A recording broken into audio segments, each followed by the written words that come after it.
You may never have heard of Victorian crawlers, but what you're about to hear is an eye-opening account of the most desperately poor people of 19th century London. These forgotten souls huddled on workhouse steps, begged from beggars themselves, and endured unimaginable hardship that will make you shudder. Here's what life was really like for the crawlers of Victorian London.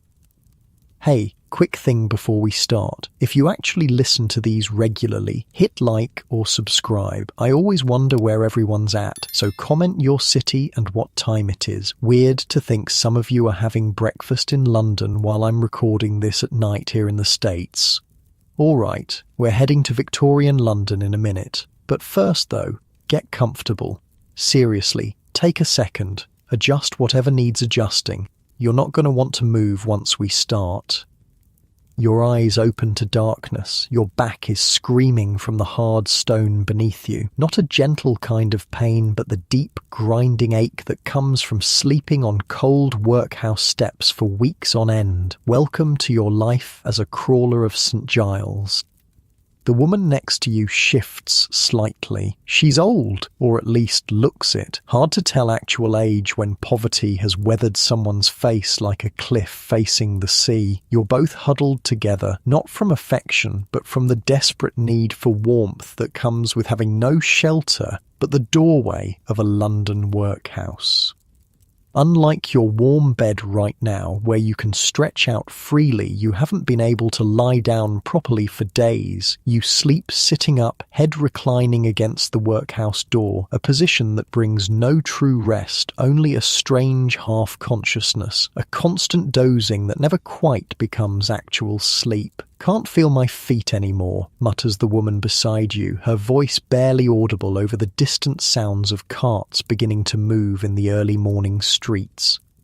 "Better that way," you reply. "Mine hurt too much when I can feel 'em." You know the nickname they've given your kind, dosses. It comes from this perpetual dozing state. Even now as we're talking, your eyelids feel like they weigh 50 pounds each, but you're never fully asleep.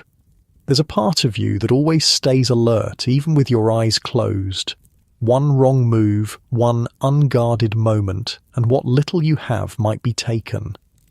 The dawn light is starting to creep into the streets of St. Giles, and with it comes your first decision of the day. Your stomach is empty, not the kind of hungry you feel when dinner's running late, but the hollow, painful emptiness that comes from days of inadequate food.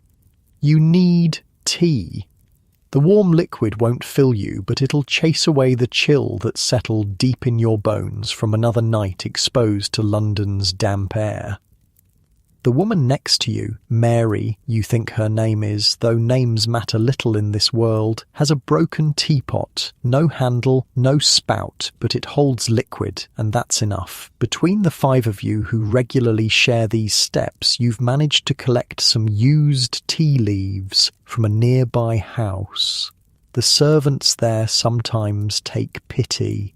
"Think we might get a penny today?" asks Mary, her voice carrying a hope her eyes don't share. "Maybe," you say, though neither of you believes it. A penny. That's all it would take to buy fresh tea leaves instead of the used ones you've collected. 1 penny for a moment of comfort that people with homes wouldn't even think twice about.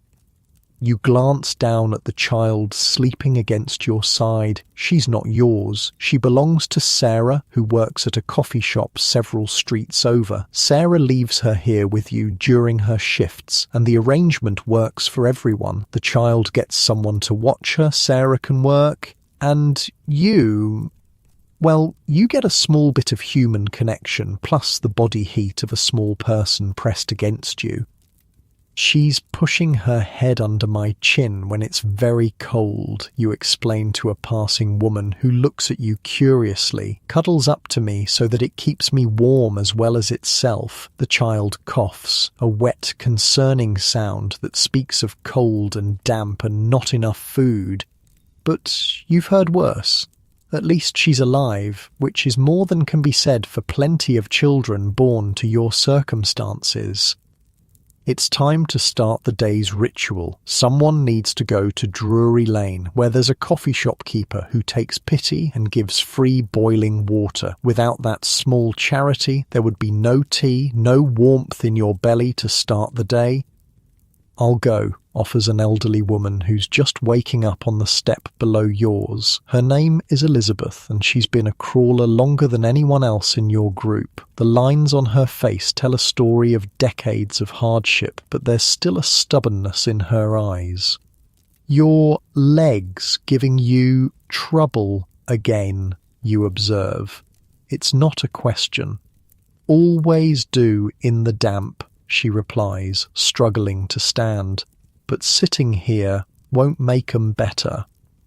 You watch as she slowly rises, each movement clearly causing pain. The way she winces reminds you that crawling isn't just a nickname. It's often literally how you move when your body is broken down by exposure and malnutrition. She doesn't actually crawl today, but a shuffling, hunched gait isn't far from it. "Take the kid with you," Mary suggests. "People more likely to help when they see a child." Elizabeth nods, gently rousing the little girl. "Come on, little one, let's go fetch the hot water." The child whimpers but stands obediently. Even at her young age, she knows the rules of survival. Stay close, do as told, don't make noise that might attract the wrong kind of attention.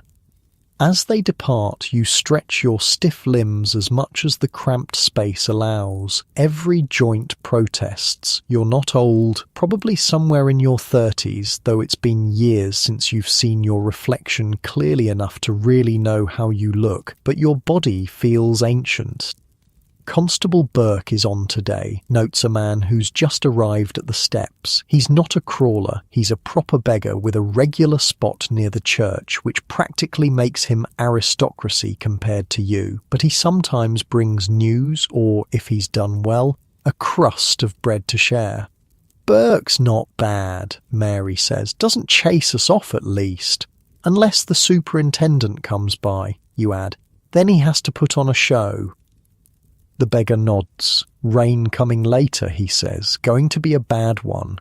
This news sits heavy between you. Rain means getting soaked through. It means the ague that follows, the shivering that seems to reach your very soul. It means the steps become slippery and even more dangerous. But there's nowhere else to go. "I miss walls," you say suddenly, surprising yourself with the admission. "Real walls. A roof." Mary gives you a sidelong glance. "Don't start with that. No use thinking about what we don't have." She's right, of course. Dwelling on former comforts only makes the present harder to bear. But sometimes the memories slip out anyway. A warm fire, a proper bed, food that wasn't scavenged or begged for. For Mary, it's been 3 years on these steps. For you, just over 1. Your story isn't unusual among the crawlers. You worked as a seamstress before your eyes started failing. Without sight good enough for fine stitching, you lost your position. Without a position, you couldn't pay rent. Without a place to live, you couldn't find new work. One misfortune led to another until here you are, part of the invisible population that London steps around or over but rarely sees. "I heard Martha got work," the beggar offers, breaking into your thoughts, "cleaning floors at some gentleman's house in Mayfair." The news travels through the small group like an electric current. Work, real work. It happens occasionally. One of you escapes the steps. But it's rare enough to be remarkable. "How'd she manage that?" you ask, unable to keep the urgency from your voice. He shrugs. "Got herself cleaned up somehow, found someone to vouch for her." And there's the rub. Getting cleaned up requires resources you don't have. Getting a reference requires knowing people who still respect you enough to put their own reputation on the line. It's a puzzle where all the pieces are just out of reach.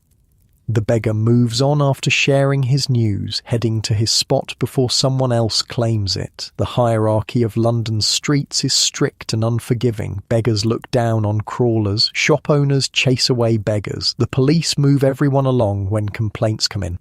And at the bottom are you and your companions, too weak even to beg properly, reduced to accepting charity from those only slightly better off. Elizabeth returns with the child and the precious hot water. The tea is made, weak, reused leaves producing something that barely deserves the name, but it's hot and it has the memory of flavour. The broken teapot is passed around carefully, each of you taking a small sip before passing it to the next.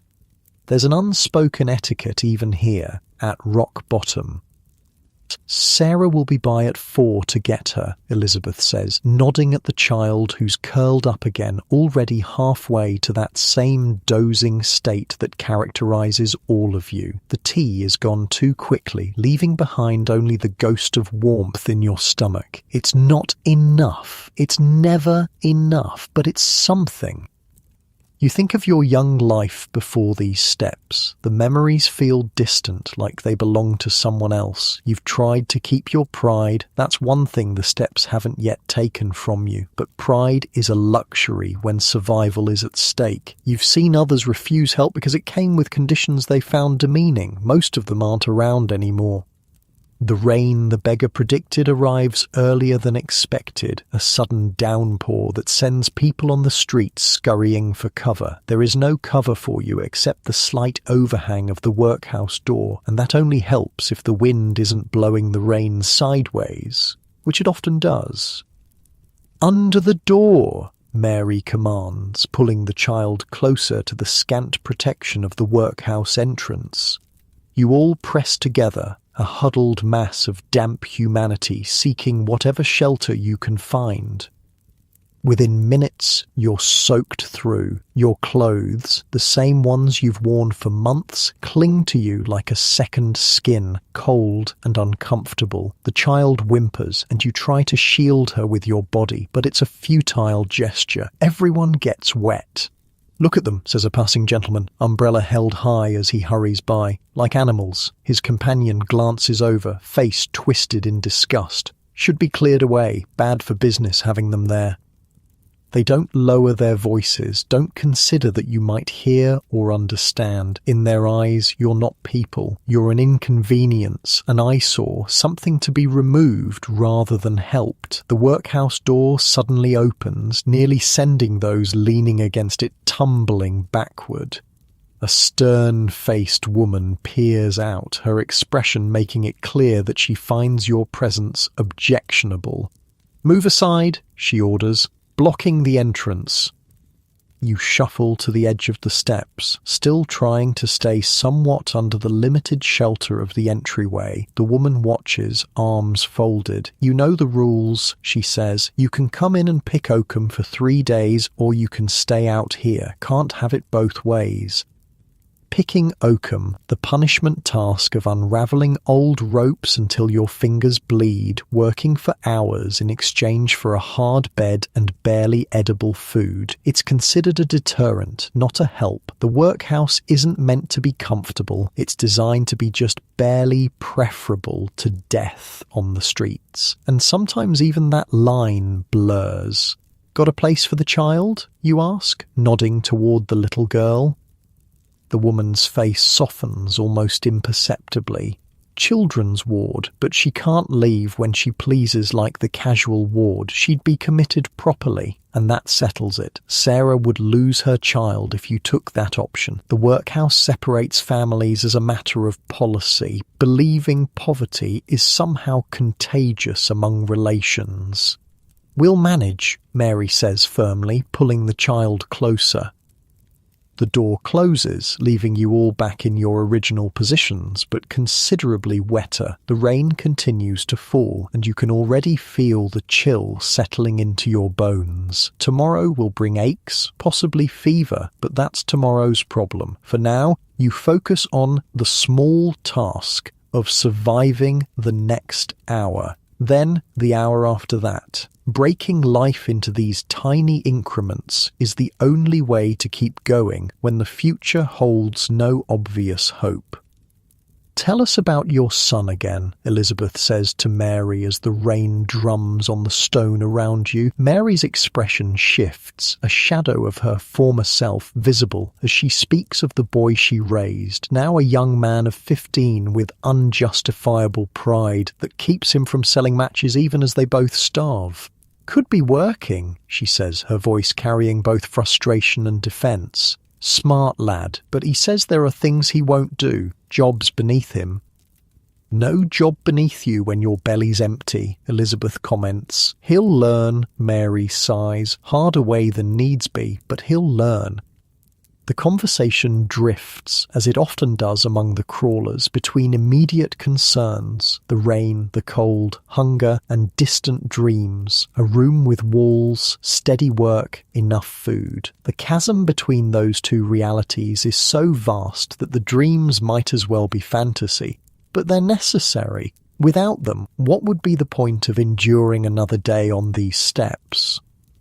The child has fallen asleep again, despite the rain and discomfort. Children adapt, you've noticed. They find ways to exist in whatever circumstances they're born to or thrust into. It's a kind of resilience that's both miraculous and heartbreaking. "Someone coming," warns Elizabeth, her eyes fixed on a figure moving purposefully toward your group. It's not the police or workhouse staff. They have a certain way of walking that signals authority and trouble. This is different. A woman, well-dressed, but not ostentatiously so, carrying something under her arm. "You there?" she calls as she approaches. "The child's mother. Is she here?" "Works at the coffee shop," Mary answers cautiously. "Back at 4.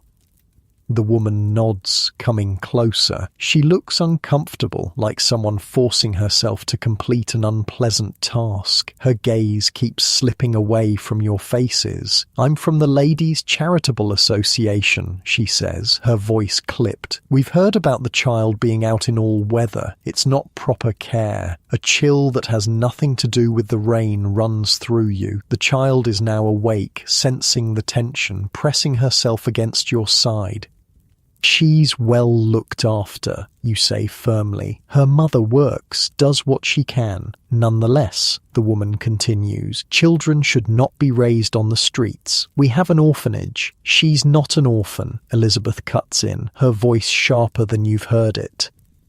"She has a mother who loves her." The charity woman looks pained.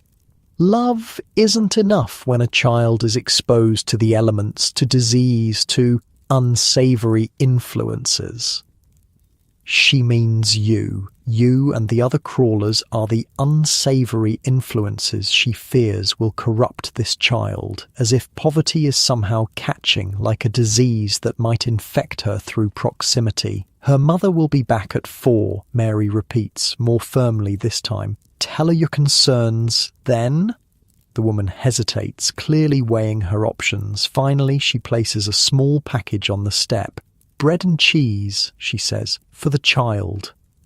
Then she's gone, hurrying away as if afraid to linger too long near your misery. The package sits untouched for a moment. Pride and hunger wage their eternal battle. Hunger wins, as it almost always does. The food is divided, the largest portion for the child as the intended recipient, but small pieces for each of you. It's the first real food you've had in days. You eat slowly, savouring each bite, knowing it might be long before such bounty comes again.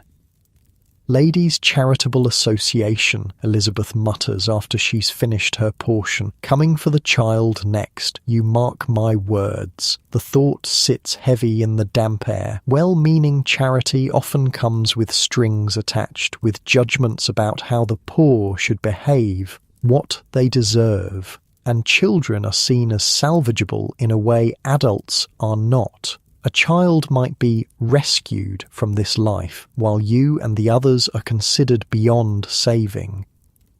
but that's a worry for another hour. For now, the rain has slowed to a drizzle, and your stomach is less empty than it was. Small victories, but victories nonetheless. The day stretches ahead, hours of discomfort to endure before nightfall brings its own challenges. But you've survived this far. Another day on the workhouse steps. Another day as a crawler of St. Giles. Another day alive when so many in your position are not. You close your eyes, not to sleep, but to rest them from the strain of constant vigilance. The sounds of London wash over you, cartwheels on cobblestones, distant shouts from market sellers, the ever-present dripping of water from eaves and gutters. This moment, this exact moment of relative quiet, is as good as it gets, and you know enough to recognize it, to hold it close before the next crisis arrives. "It's stopping," Mary says, meaning the rain. But nothing really stops here on the workhouse steps. It just pauses, gathering strength for the next assault on your already battered defences. You open your eyes to face whatever comes next. The rain has finally stopped. Your clothes are still damp, clinging uncomfortably to your skin, but at least no new water is falling from the sky. Small mercies. Mary shifts beside you, wincing as she tries to find a position that doesn't aggravate her aching joints. The others call her the widow, though she rarely uses the term herself. Her husband was a tailor, died about 10 years back, left her with not much except the skill she'd picked up watching him work. "Tell me about before," you say quietly, as the child dozes against your shoulder. "Your son-in-law's place?" Mary gives you a look, sharp at first, then softening. People on these steps don't usually talk about their before lives. It's like picking at a scab, but sometimes the stories come out anyway, especially on quieter days when the hunger isn't screaming quite so loud. "Not much to tell," she says finally. "My Arthur, that's my husband. He was good with a needle, taught me some, though my eyes were never as sharp as his." She rubs at her eyes now, as if remembering. They're red-rimmed, perpetually irritated from the smoke of London and whatever illness has been slowly claiming her vision. "When he passed, I went to live with my daughter and her husband. He's a marble stone polisher, or was. Health's not good." "Fancy job," Elizabeth comments, clearly trying to picture something so far removed from your current circumstances. Mary snorts. Fancy enough, but he never cared much for his work. That was half the trouble right there. You can picture it easily enough. The tensions in a small home when money is tight and work is avoided. You've seen enough families crumble under lesser pressures. "How long did you stay?" you ask.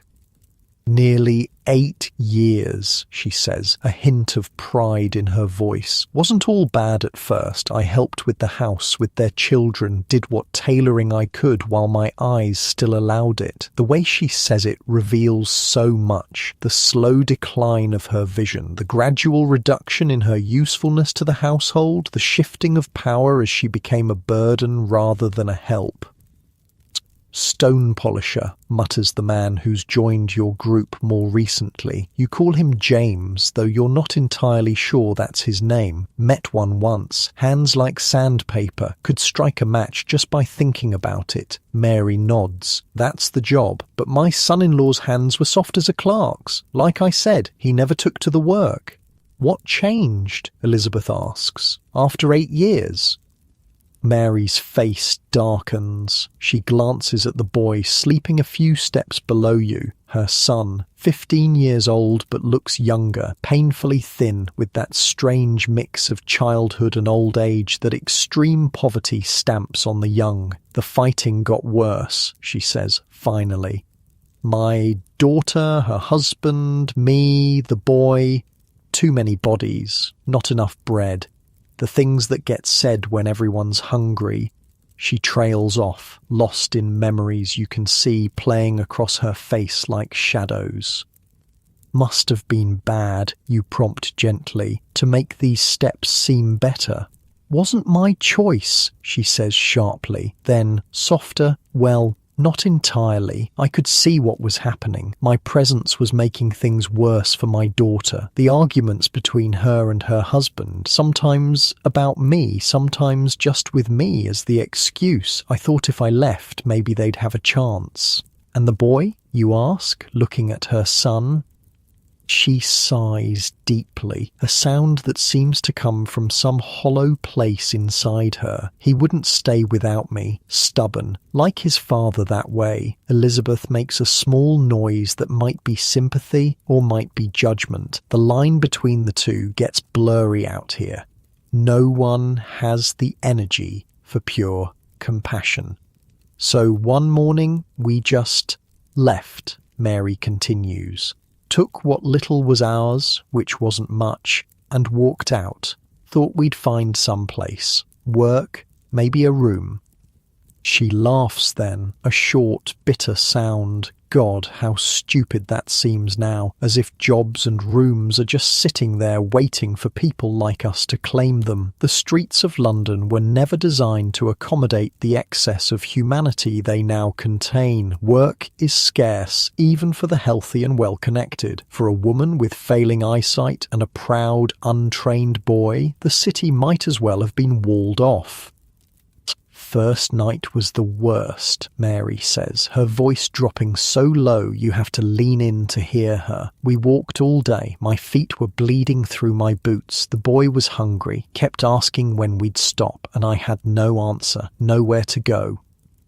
You nod, remembering your own first night without shelter, the disbelief that keeps you walking long after your body is begging to stop, the certainty that there must be some solution just around the next corner, the slow, crushing realization that the streets don't care if you have nowhere to sleep.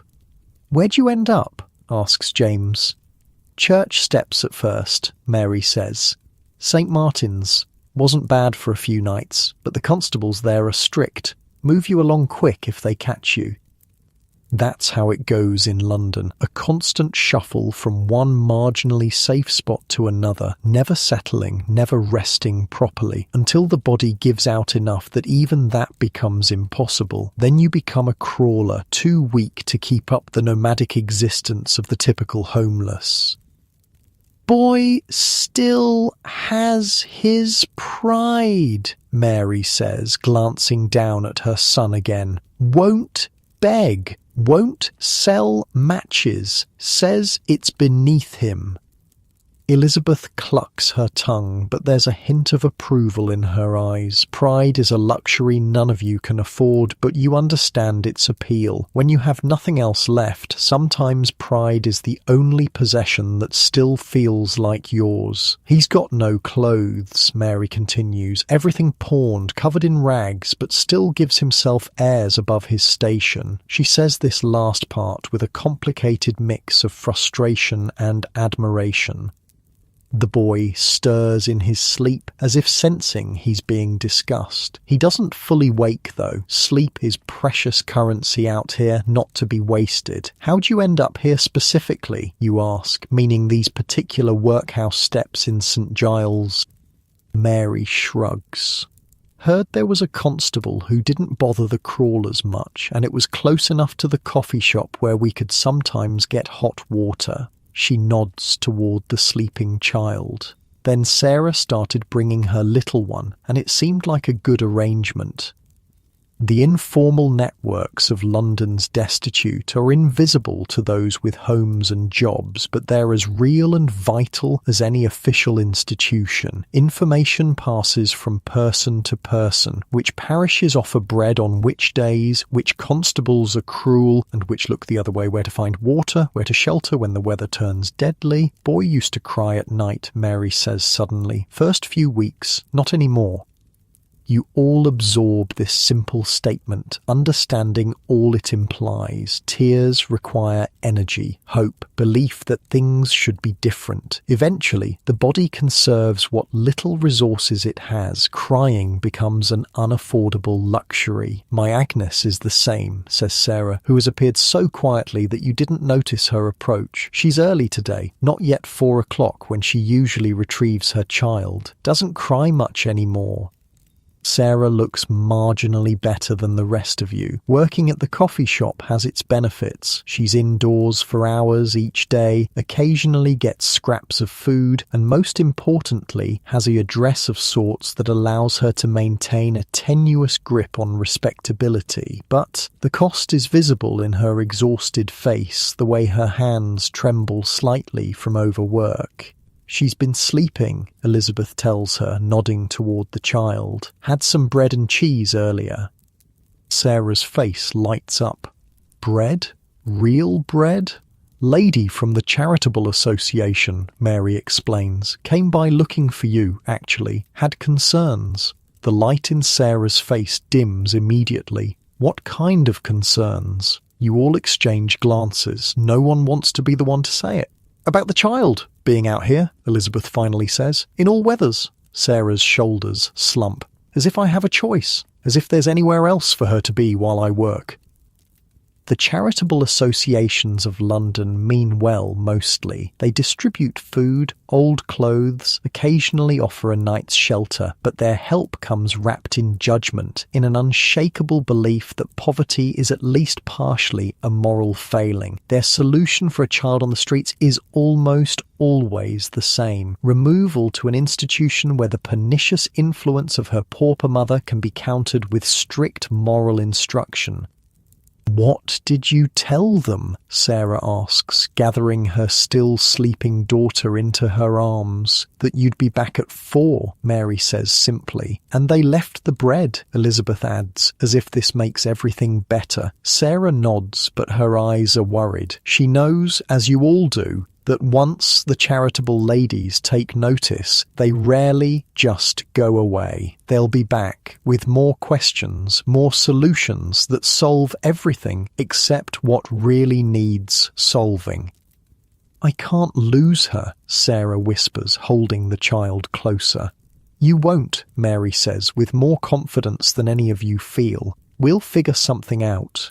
This is the strange paradox of your existence. You who have nothing still find ways to look out for each other.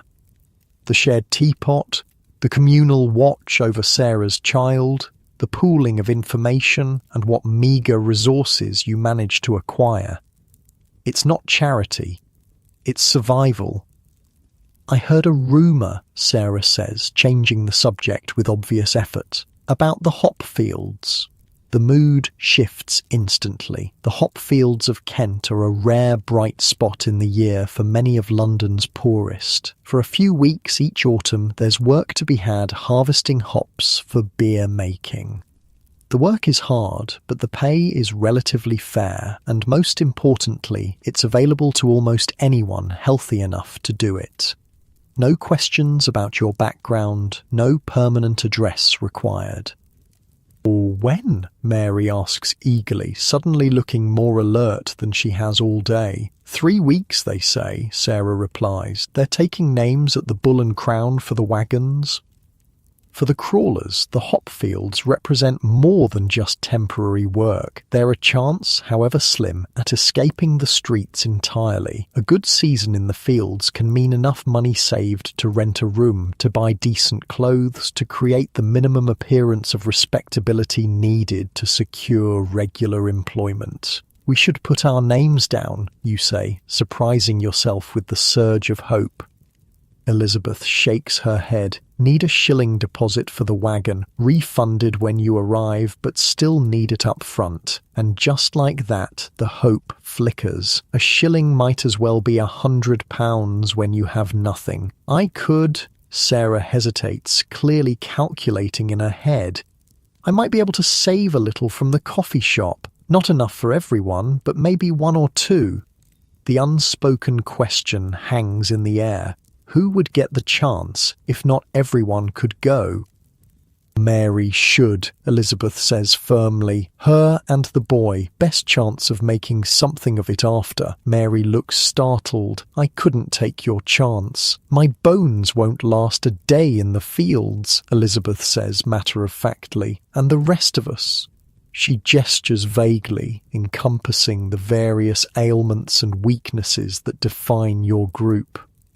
It's true, Mary, despite her failing eyes, is one of the stronger crawlers, and her son, if he could overcome his pride, is young and could earn well in the fields. They have the best chance of turning a hop-picking season into a real escape. My boy would never agree. Mary sighs, too proud to pick hops. Might be time he learned pride doesn't fill empty stomachs, James says bluntly.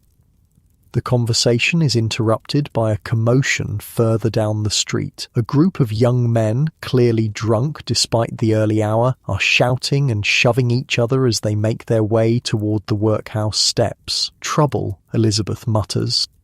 You all instinctively draw closer together. Street drunks are unpredictable. Sometimes they pass by with nothing worse than insults. Sometimes they're feeling generous and toss a penny or two, and sometimes they're looking for sport at the expense of those who can't fight back. Wake the boy, you whisper to Mary. She shakes her son's shoulder gently. He comes awake immediately with the instant alertness that street life demands. What is it? He asks, voice still thick with sleep. Just some rowdies, Mary says quietly. Stay close. The young men are almost upon you now, 5 of them, well-dressed enough to suggest trades or clerk positions, old enough to know better than to harass the destitute, young enough not to care. Well, look here, says the apparent leader, swaying slightly as he stops in front of your group. A proper collection of dosses. His companions laugh too loudly. One of them mimics your hunched postures, drawing more laughter. Don't engage, Elizabeth warns under her breath. They'll tire of it faster. You keep your eyes down, focusing on a crack in the stone step. Experience has taught you that eye contact can be interpreted as a challenge, or worse, as an invitation to further interaction. Oi! You! The leader says, addressing Mary's son directly. You look young enough to work. Why are you sitting with these old wrecks? The boy stiffens but says nothing. His mother's hand tightens on his arm. Asked you a question, boy, the drunk persists. Mary's son finally looks up, his face a mask of cold dignity that seems bizarrely out of place given his ragged appearance. I am employed, sir, simply taking my rest.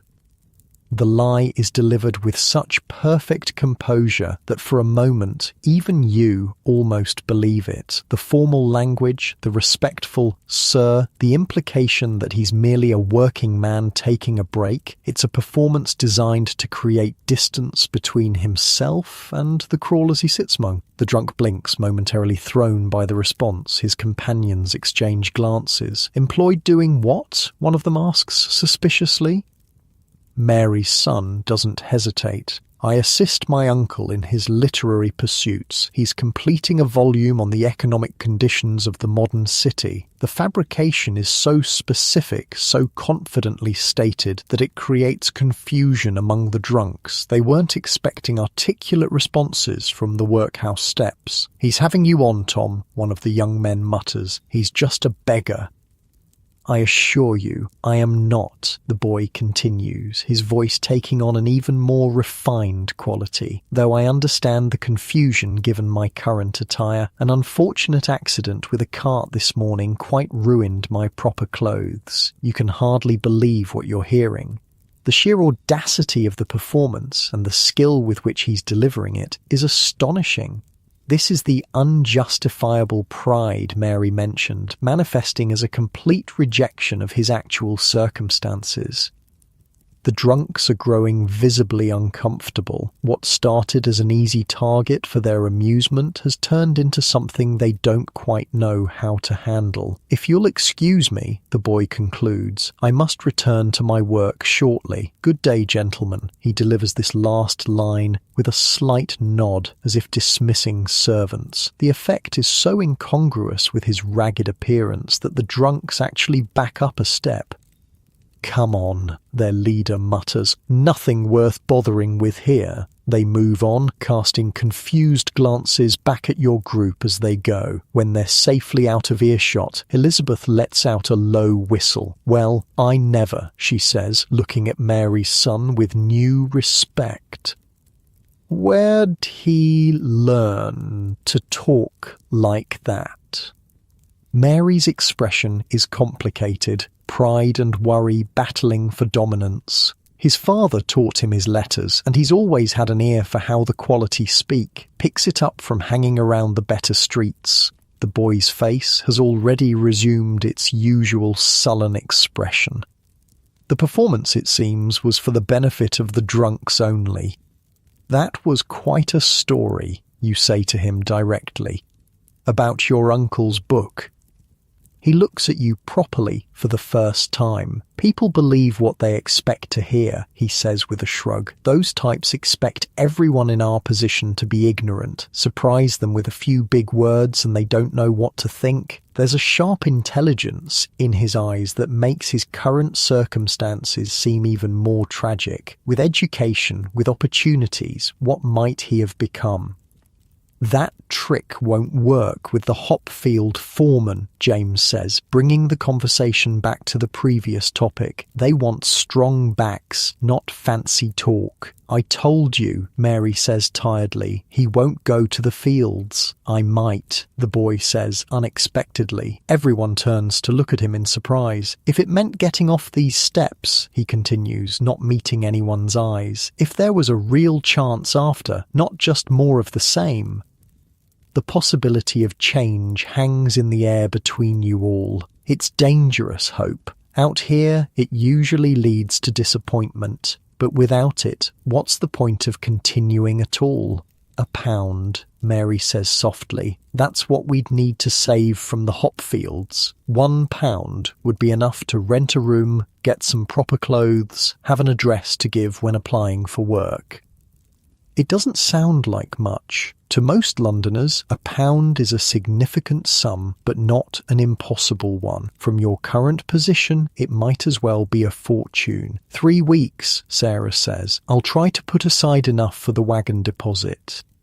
The child in her arms stirs and wakes, blinking up at her mother in momentary confusion before recognition dawns. The simple joy that spreads across the little girl's face at the sight of her mother is a stark reminder of what's at stake here. Not just survival, but the preservation of these basic human connections that give life meaning. "Mama," she says, reaching up to touch Sarah's cheek. "You're early."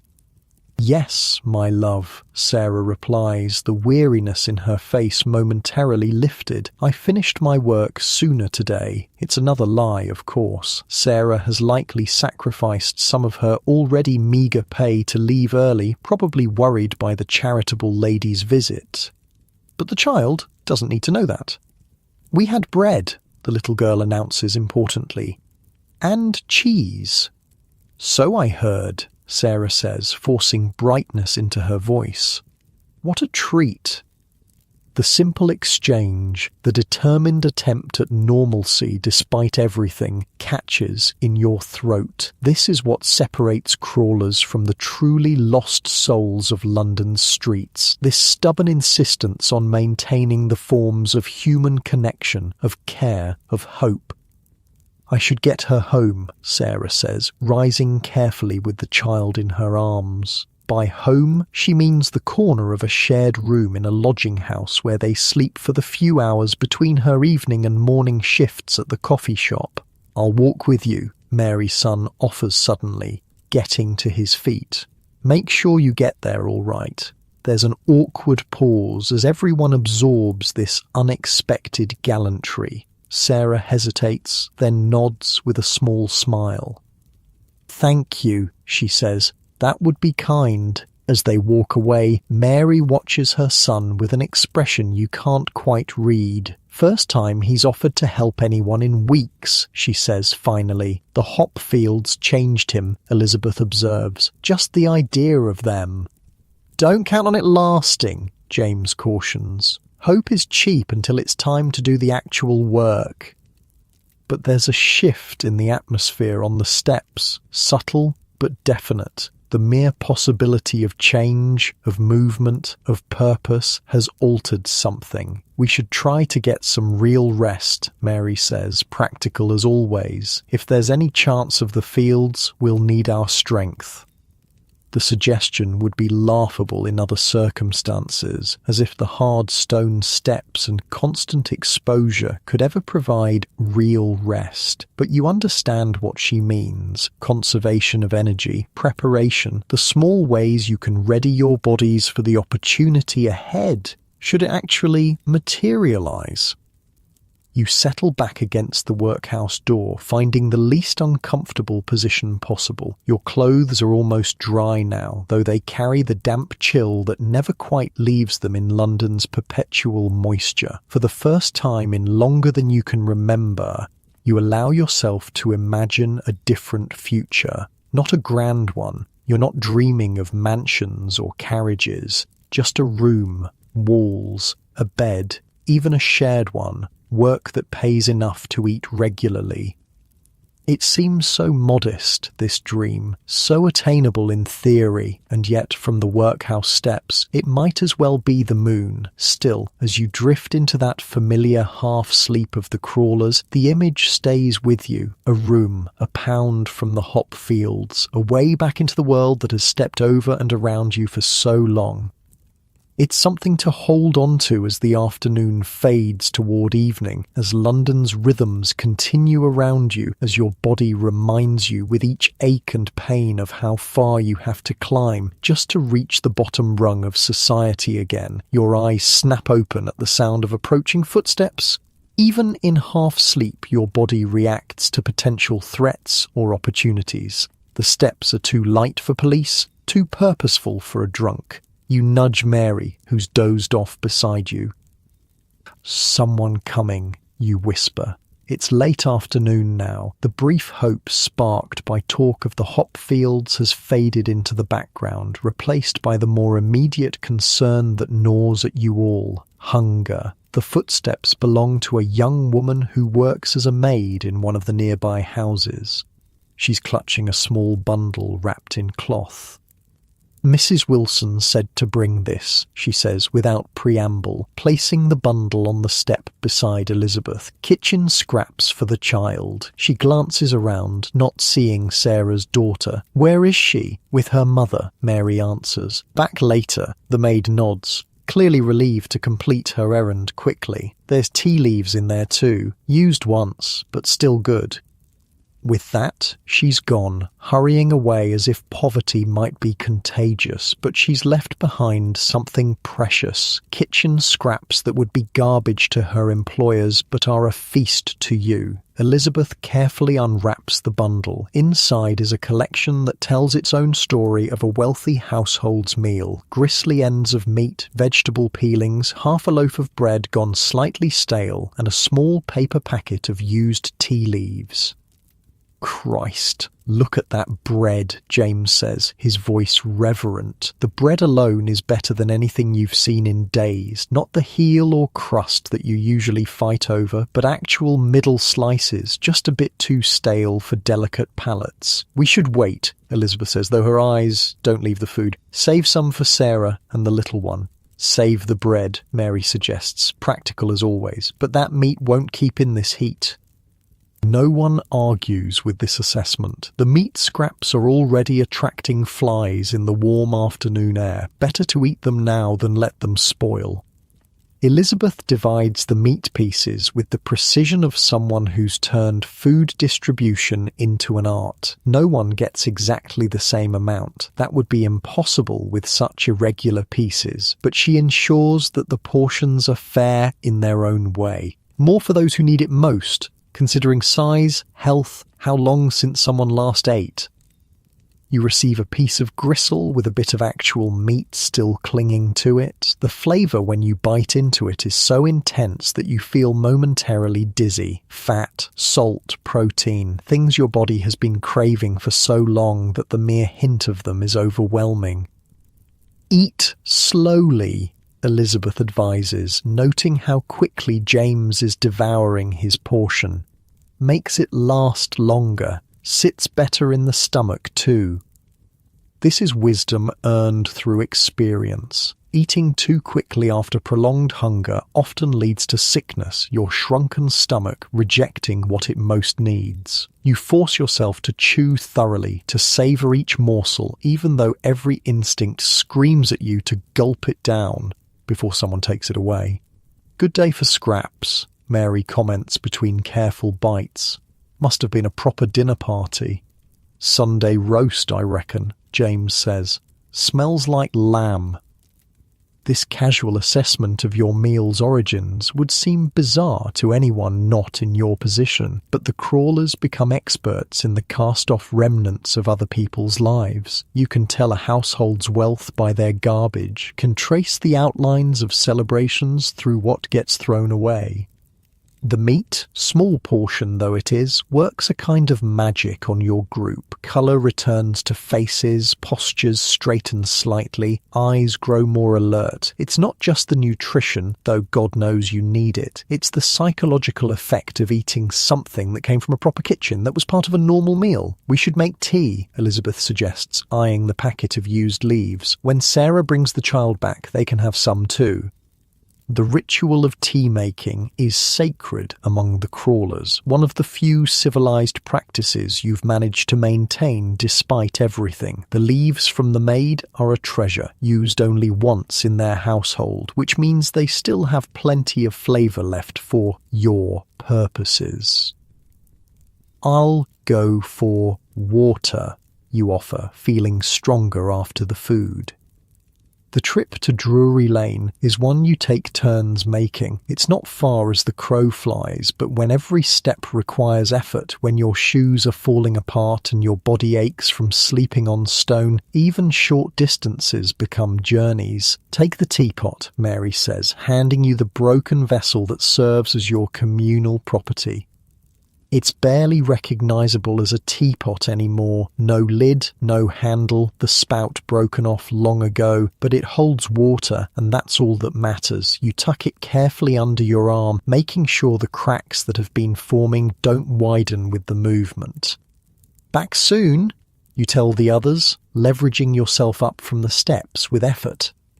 Standing fully upright takes a moment. Your body has grown accustomed to the hunched position of the steps and your spine protests the change. Once you're steady, you begin the walk to Drury Lane. The streets are busy with late afternoon traffic, workers heading home, delivery boys making final rounds, street vendors trying to sell the last of their wares before day's end. You move through this flow of humanity like a ghost, unnoticed and unremarked upon. That's the strange power of extreme poverty. It renders you invisible. People's eyes slide right past you, as if acknowledging your existence would somehow implicate them in your suffering. Occasionally, someone's gaze will catch on you for a moment, their expression shifting to discomfort or pity before quickly moving on. The coffee shop on Drury Lane comes into view, a modest establishment catering to workers and tradespeople rather than the genteel. The owner, Mr. Parker, is one of the few people in London who regularly shows kindness to the crawlers, allowing you to fill your vessels with boiling water when business is slow. You enter cautiously, waiting near the door until he notices you. The smell of coffee and baked goods is so powerful that your recently fed stomach growls embarrassingly loud. "Nah," Mr. Parker says when he spots you. "Water for the steps, is it?" You nod, holding out the broken teapot. "If it's not too much trouble." "Never trouble," he says, taking the pot from your hands. "Just mind you don't scald yourself on the way back. That thing's got no handle for a reason." As he fills the pot from the large kettle that constantly simmers on his stove, you spot Sarah working in the back corner, clearing tables. She doesn't see you, focused on her task, and you don't draw attention to yourself. Better not to remind her employer of her connections to the crawlers. "Where's little Agnes today?" Mr. Parker asks as he carefully returns the filled teapot to you. "Not seen her about?" "With her mother," you answer. "She came early to fetch her." He nods approvingly. Good, good. Weather's turning again. No place for a child out there. The genuine concern in his voice makes you wonder, not for the first time, why this particular man has such compassion when so many others look straight through you. Perhaps he knew poverty himself once. Perhaps he has family who fell on hard times. Or perhaps he's simply one of those rare souls born with an inability to ignore suffering.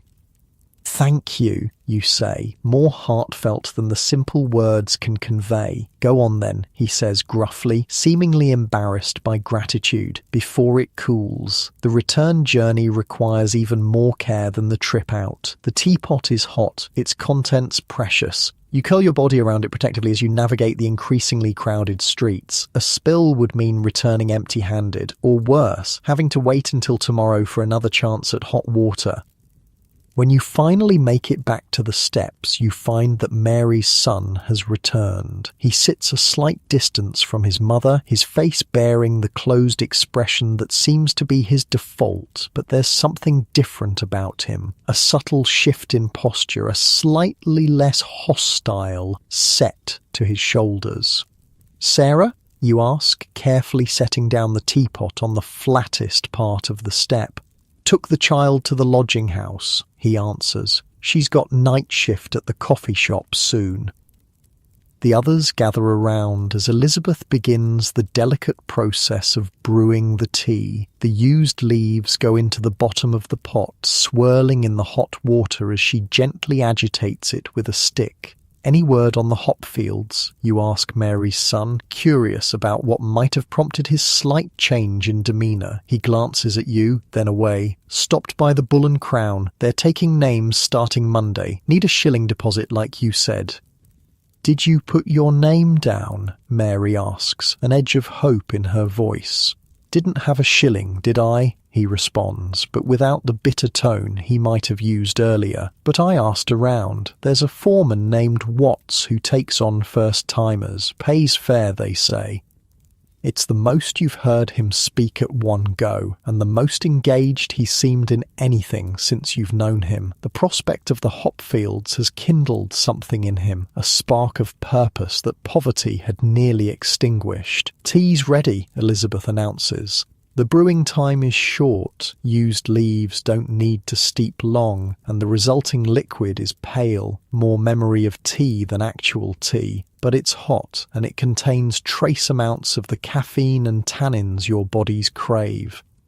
As with the food earlier, Elizabeth oversees the distribution. The teapot makes its way around your small circle, each person taking a sip before passing it on. There's an unspoken etiquette to this sharing. No one takes too much, everyone is careful with the fragile vessel, lips are wiped before drinking. "Told Sarah about the fields," Mary's son says after taking his turn at the teapot. "She thinks she might be able to get the deposit money. For 2, maybe." Mary's eyes widen slightly. "She'd do that? Why?" He shrugs. "Says she owes us for watching the kid." The simple transaction, childcare in exchange for a chance at the hop fields, makes perfect sense in the economy of the streets. No one here expects charity without reason. Everything is exchange. Everything has its price, even kindness. "If we get to the fields," Mary says carefully, her eyes on her son, "and if we earn enough, we could send back for the others." It's a generous thought, but one that everyone recognises as unlikely. The hop-picking season is short, the work hard, and the pay, while good compared to nothing, is hardly enough to fund multiple journeys or deposits. "One step at a time," Elizabeth says gently. "First, get the deposit, then get to the fields, then worry about the rest." This wisdom, focusing on the immediate challenge rather than distant possibilities, is another survival skill of the streets. Dreams are dangerous luxuries when they distract from the urgent needs of the present. The tea is finished all too quickly, the pot making only 2 rounds before the liquid is gone. But its effects linger. Warmth in your belly, a slight alertness that pushes back against the perpetual fatigue. Might be a church service tonight, James says, changing the subject. St. Andrew's, they give bread after. This information passes through the group with interest. Religious services are one of the few reliable sources of charity, though they come with the expected price of sitting through sermons, often specifically designed to address the moral failings believed to cause poverty. What time? Mary asks. 7, I think. James replies. Temperance meeting after. Elizabeth snorts. Temperance, as if drink is our biggest worry. The absurdity of temperance lectures to people who can't afford food, let alone alcohol, brings a rare moment of humour to the steps. Even Mary's son cracks what might almost be a smile. Still, Mary says, practically worth it for the bread. And it's dry inside, you add, glancing at the sky where clouds are gathering again. Might rain later. The calculation is simple. Endure an hour of being told that moral weakness is the cause of your suffering in exchange for bread and shelter from the rain. It's an easy trade when you have so few options. What about the boy? Elizabeth asks, nodding toward Mary's son. Will he come? There's a moment of silence as everyone looks at the young man. His pride has kept him from many such charity opportunities before, deeming them too demeaning.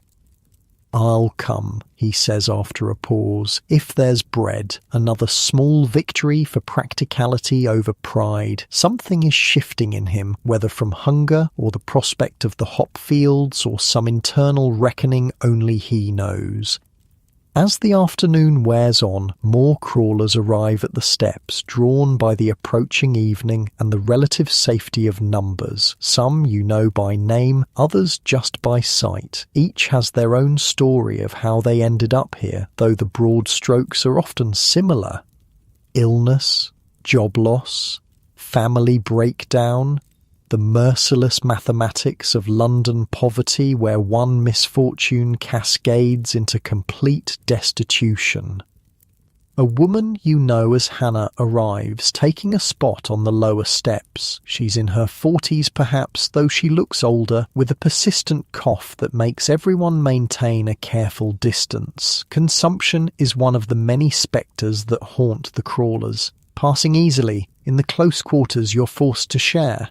Heard there's church bread tonight, she says by way of greeting, her voice raspy from coughing. St. Andrew's at 7, James confirms. We're going. Hannah nods, settling herself as comfortably as possible on the hard stone. Police cleared out the arches yesterday. Everyone scattered. This news travels through the group with ripples of concern. The arches, the spaces under railway bridges where many homeless seek shelter,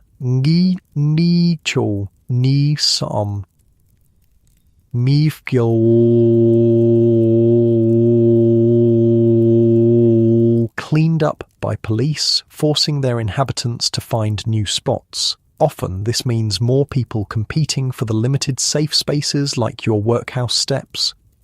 They won't bother us here, Elizabeth says with more confidence than anyone feels. Burke's on tonight. He leaves us be. The conversation turns to other news from around the neighbourhood. Which parishes are offering relief? Which areas are seeing increased police presence? Which lodging houses might take in someone without the full payment up front? This exchange of information is another survival mechanism, a way of navigating the treacherous landscape of poverty. As you talk, Mary's son slips away without announcement. He returns 20 minutes later carrying something wrapped in newspaper. What's that? Mary asks, suspicion and hope mingling in her voice. He unwraps the package to reveal a slightly bruised apple and half a meat pie that's seen better days. "Where'd you get those?" Mary demands. "Didn't steal them, if that's what you're thinking," he says defensively. "Helped unload a cart at the market. Payment in kind." It's such a normal transaction, work exchanged for food, and yet it feels momentous, a step back toward the regular world of earning and consuming, away from the passive desperation of the steps. He breaks the apple into quarters, carefully cutting around the worst bruises with a small knife he produces from somewhere in his ragged clothes. The pie he divides with equal precision. Neither would be enough for one person in normal circumstances, but shared between your small group, it's an unexpected bounty. "What kind of work?" Mary asks as she accepts her portion, clearly trying to sound casual. "Just loading," he says with a shrug. "Nothing fancy, but the fellow said he might need help again tomorrow." The prospect of regular work, however minor, adds another layer to the cautious hope building among your group. First the hop fields, now this. Small things barely worth noticing in the grand scheme of London's economy, but seismic shifts in your limited world. The pie, though cold and slightly stale, tastes incredible. It's proper food, prepared in a kitchen, sold in a shop, a far cry from the scraps and charity bread that form the bulk of your diet. You savour each tiny bite, making it last as long as possible. "Good. In it," Mary's son says, watching your faces as you eat. There's a hint of pride in his expression, a glimpse of what he might be if circumstances were different. A young man bringing home wages, contributing to a household, finding his place in the world. "Very good," Elizabeth confirms, finishing her small portion with the careful attention of someone who knows the next real meal is far from guaranteed. "You've done well, lad."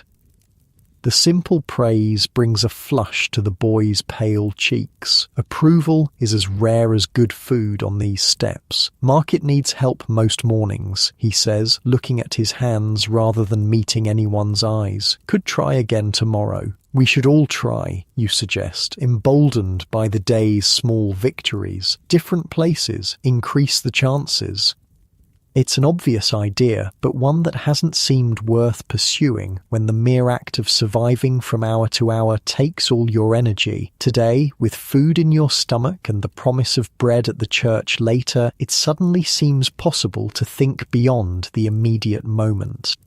The afternoon is fading toward evening now, the light taking on the golden quality that briefly makes even London's grimiest corners look almost beautiful. People are heading home from work, the street growing quieter as shops close and workers disappear into lodging houses and apartments. Soon you'll need to head to St Andrew's for the church service if you want that bread. It's a 15-minute walk for a healthy person, which means allowing twice that for your group with its various ailments and weaknesses. "Should we go now?" James asks, looking up at the sky where the clouds continue to gather. "Beat the rain?"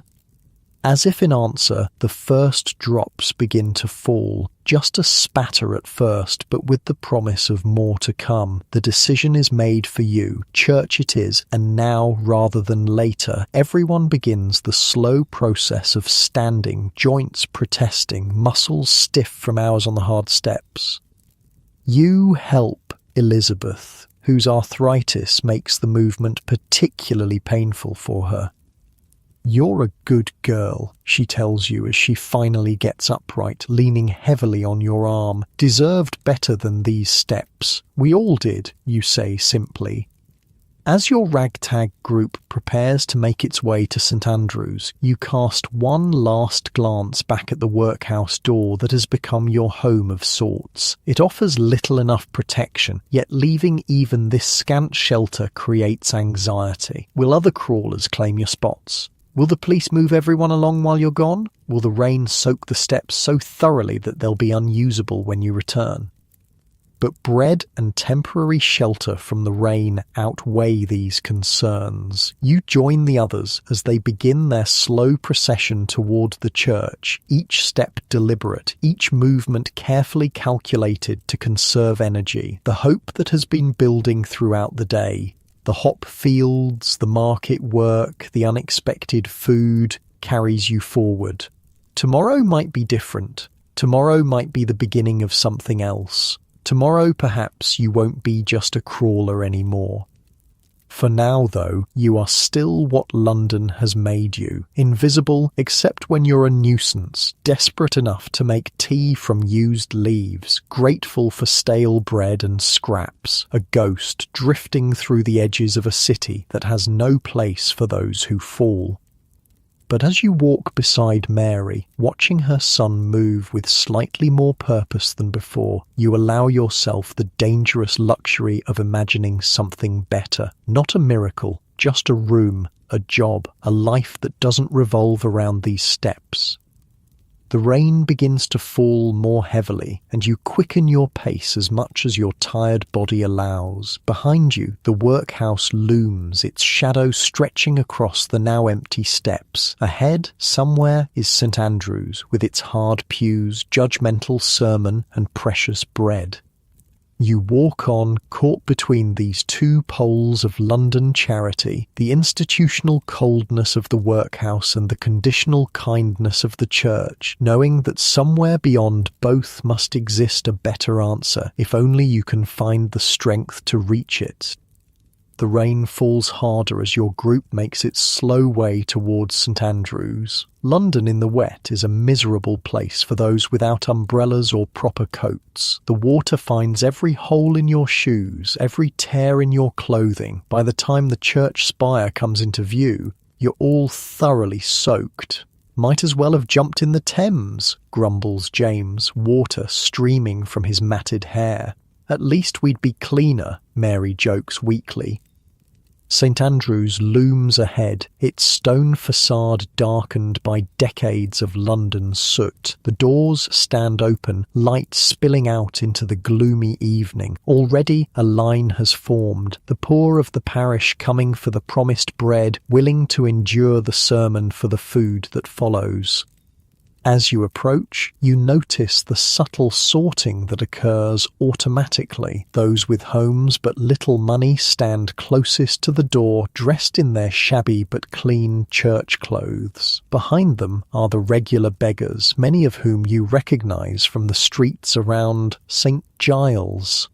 And at the very back, by unspoken agreement, are your kind, the crawlers, deemed too ragged, too dirty, too hopeless even for the company of ordinary beggars.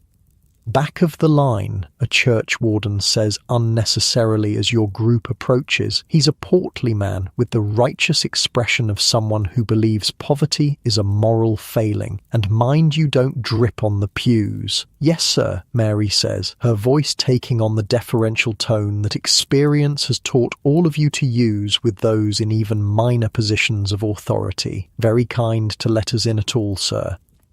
Her son watches this exchange with barely concealed disgust, but he says nothing. The promise of bread is enough to keep even his pride in check. You join the back of the line, standing in the rain while those ahead of you file into the church. When your turn finally comes, another warden at the door gives each of you a searching look, as if assessing whether you're worthy of entry. He pauses at Hannah, whose wet coughing has grown worse during the walk.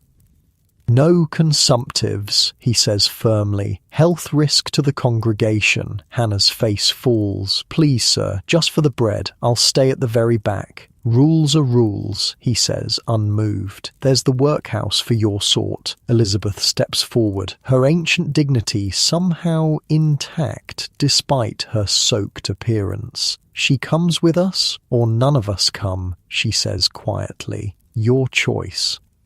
It's a bluff, and a risky one. The bread is too important to forfeit, but Elizabeth has calculated correctly that the warden wants the church to appear charitable. 6 fewer attendees would look bad for their numbers. The warden hesitates, then waves you all through with obvious reluctance. "Back row only, and control that cough." Inside, the church is warm and dry, two qualities that make it seem like paradise after the cold rain. Candles and gas lamps illuminate the space, casting long shadows across the wooden pews and stone floor. The front rows are already filled with the parish's more respectable poor, while the middle section houses the regular beggars. Your group makes its way to the very back, where a few other crawlers have already claimed spots. "Look," Mary whispers, nodding toward the front of the church. "Sarah's here." Sure enough, Sarah is seated in the middle section, little Agnes beside her. She's clearly come straight from the coffee shop, still wearing the apron that marks her as a working woman. The child leans against her mother's side, eyes half closed with exhaustion. You settle onto the hard wooden pew, your wet clothes immediately creating a puddle beneath you. The warmth of the church feels wonderful after the cold rain, though you know from experience that sitting in damp clothes, even in a heated building, will lead to aches and chills later. "Bread better be worth it," mutters Mary's son, shifting uncomfortably on the bench. "It's dry. It's warm, there's food after," his mother reminds him quietly. "More than we'd have on the steps tonight." The church continues to fill as the appointed hour approaches. You notice several members of the Ladies' Charitable Association taking seats near the front, their neat bonnets and dry clothes in stark contrast to the bedraggled appearance of those they've come to help and judge. "That's her," Elizabeth whispers, nodding toward a severe-looking woman in a dark dress. "The one who came about Agnes." You recognize her as the woman who brought bread and cheese for the child earlier, the one who spoke of orphanages and proper care with that particular tone that charitable ladies use when they believe they know what's best for other people's children. "Hope she doesn't make trouble for Sarah," you whisper back. Before Elizabeth can respond, the service begins. The vicar, a thin man with a voice that carries surprisingly well, leads the congregation in a prayer. You bow your head out of habit rather than devotion, your thoughts more focused on the bread to come than the words being spoken. The sermon, when it begins, is exactly what you expected, a discourse on moral improvement as the path out of poverty, with frequent references to the evils of drink, gambling, and loose living. The message is clear: the poor are poor because of their own failings, and salvation, both spiritual and material, lies in moral reformation. "Bit rich, innit?" James whispers, too low for anyone but your immediate group to hear. "Never seen him miss a meal in his life betting." The irony isn't lost on any of you. The vicar, well-fed and secure, lecturing on the virtues of temperance and thrift to people who haven't had a proper meal in days, who count every penny and still can't afford a roof over their heads. Mary's son listens with an expression that grows increasingly stony as the sermon progresses. When the vicar begins a particularly passionate condemnation of idleness as the mother of poverty, you see the boy's hands clench into fists on his knees. "Easy," Mary murmurs, placing a weathered hand over his. "Bread, remember?" The sermon seems to last an eternity, though in reality it's probably no more than 30 minutes. Throughout, Hannah struggles to suppress her cough, earning glares from the warden whenever she fails. The atmosphere in the church grows increasingly stuffy as wet clothes steam in the warmth, creating a fog of damp wool and unwashed bodies that rises toward the vaulted ceiling. Finally, the vicar concludes with a prayer for the moral improvement of his congregation, followed by an announcement about the bread distribution that will take place in the parish hall adjoining the church. "Orderly lines," he instructs, as if speaking to children. "Women and children first, then men. Those from the workhouse steps at the very end." This last directive brings a murmur of discontent from your section, quickly silenced by a sharp look from the wardens. The hierarchy is clear and non-negotiable. Even among the poor, there are divisions, and crawlers are at the bottom. The congregation files out toward the parish hall, maintaining the same invisible but rigid sorting that governed their entry. Your group waits, as instructed, until the very end. As you pass through the doorway connecting the church to the hall, you spot Sarah and Agnes, already receiving their bread from one of the Ladies' Association members, the same severe woman who visited the steps earlier. The woman is speaking to Sarah, her expression concerned but unyielding. Sarah keeps shaking her head, holding Agnes closer to her side. Even from a distance, the tension in the exchange is obvious. Trouble, Elizabeth observes quietly. You make your way to the breadline, moving as quickly as your tired bodies allow. By the time you reach the table where the distribution is happening, Sarah and Agnes have been escorted to a side room by the charitable lady and another woman from the association. "1 piece each," says the man, handing out the bread, barely looking at your group. "Take it and go." The bread is fresh, at least, large leaves cut into thick slices. Each piece would sell for a penny at a bakery, making it a significant windfall for people in your position. You accept your portion with the appropriate show of gratitude, tucking it carefully into a pocket to keep it as dry as possible for the journey back. Mary's son takes his bread without a word of thanks, earning a disapproving look from the distributor, but he's already turning away, his attention fixed on the side room where Sarah and Agnes have been taken. "What do you think they're doing?" he asks his mother, nodding toward the closed door. "Nothing good," Mary replies grimly. "Those ladies have decided Agnes needs saving, I'd wager." The bread distribution continues efficiently, each crawler receiving their portion and moving aside for the next. When everyone in your group has their share, you gather near the exit, reluctant to head back into the rain, but aware that your welcome in the warm, dry hall is limited. "Should we wait for Sarah?" you ask, glancing toward the side room. "Make sure she's all right?" Before anyone can answer, the door opens and Sarah emerges with Agnes in her arms. The child is crying softly, her face pressed against her mother's neck. Sarah herself looks pale and shaken, but there's a determined set to her jaw. She spots your group and makes her way over, ignoring the disapproving looks from the Ladies' Association members who follow her from the room. "They want to take her," she says without preamble, her voice low and urgent. "Say a child needs a proper home, not a lodging house room and workhouse steps. They can't just take her," Mary says, though her tone suggests she's not entirely convinced of this. "You're her mother." "They can, if they decide I'm unfit," Sarah replies bitterly. And a coffee shop girl with no husband fits their definition nicely. The reality of Sarah's situation hits home. Unlike many women in her position, she's managed to maintain employment and keep her child with her, but that precarious balance requires the informal childcare arrangement with your group on the steps, an arrangement that looks like neglect to the charitable ladies who have no concept of the impossible choices facing a single woman in London. "What will you do?" Elizabeth asks, her voice gentle but practical.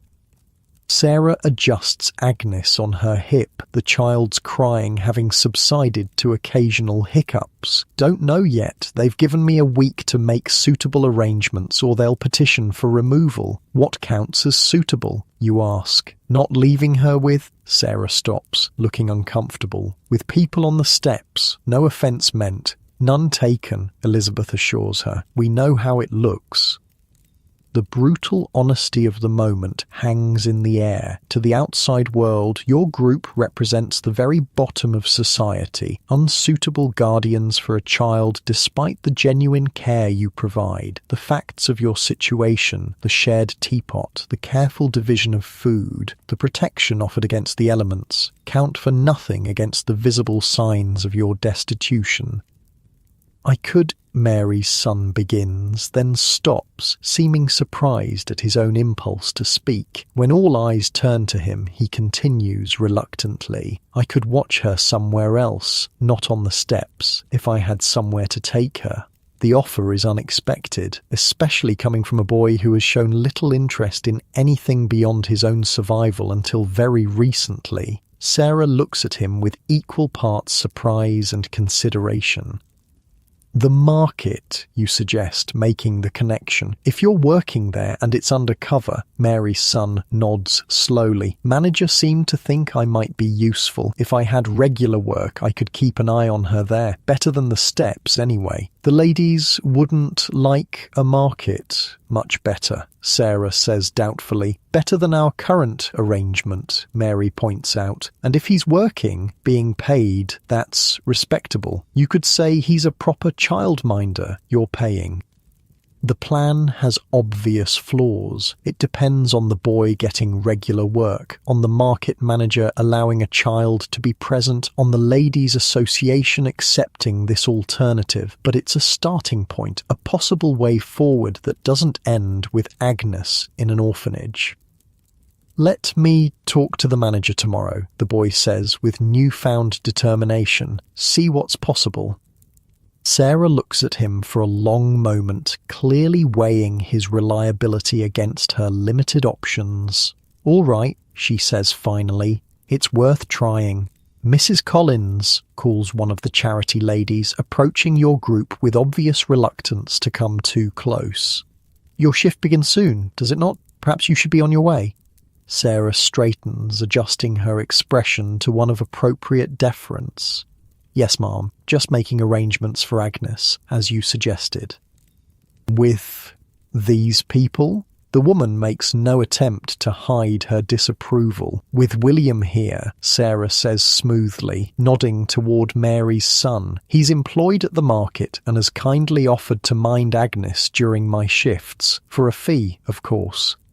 The sudden bestowal of a specific name, William, on Mary's son catches you by surprise. You've never heard anyone call him by name before. Whether Sarah made it up on the spot or somehow knew it already, the effect is immediate. The boy straightens slightly, as if the simple act of being addressed as a person with a name rather than the boy or Mary's son has awakened something in him. The charity lady looks sceptical but slightly less disapproving. The market is hardly an appropriate environment for a child. "Better than many alternatives," Sarah counters gently, "and only until I can make more permanent arrangements." It's a masterful performance, deferential enough to avoid offence, but firm in its practical assessment of the situation. The charity lady seems momentarily at a loss for a response. "We shall see," she says finally. "A week, Mrs. Collins. That was our agreement." With that, she returns to her colleagues, leaving your group in a huddle near the exit. The rain continues outside, visible through the open door, but at least it has lessened to a steady drizzle rather than the downpour of earlier. "William, is it?" Mary says quietly to her son, a question in her voice. He shrugs, looking uncomfortable. "'S my name, isn't it?"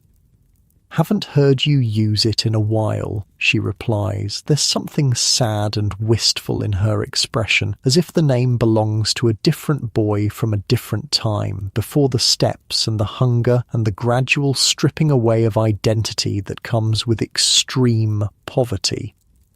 "Needs a name, if he's going to be respectable," Elizabeth observes practically. "Can't just be the boy if he's working at the market." William And it's strange even in your thoughts to suddenly attach a specific name to someone you've known only as an extension of his mother. Looks both embarrassed and pleased by this small recognition of his personhood. Better get back to the steps, James says, nodding toward the darkening sky visible through the door. Beat the night crowds.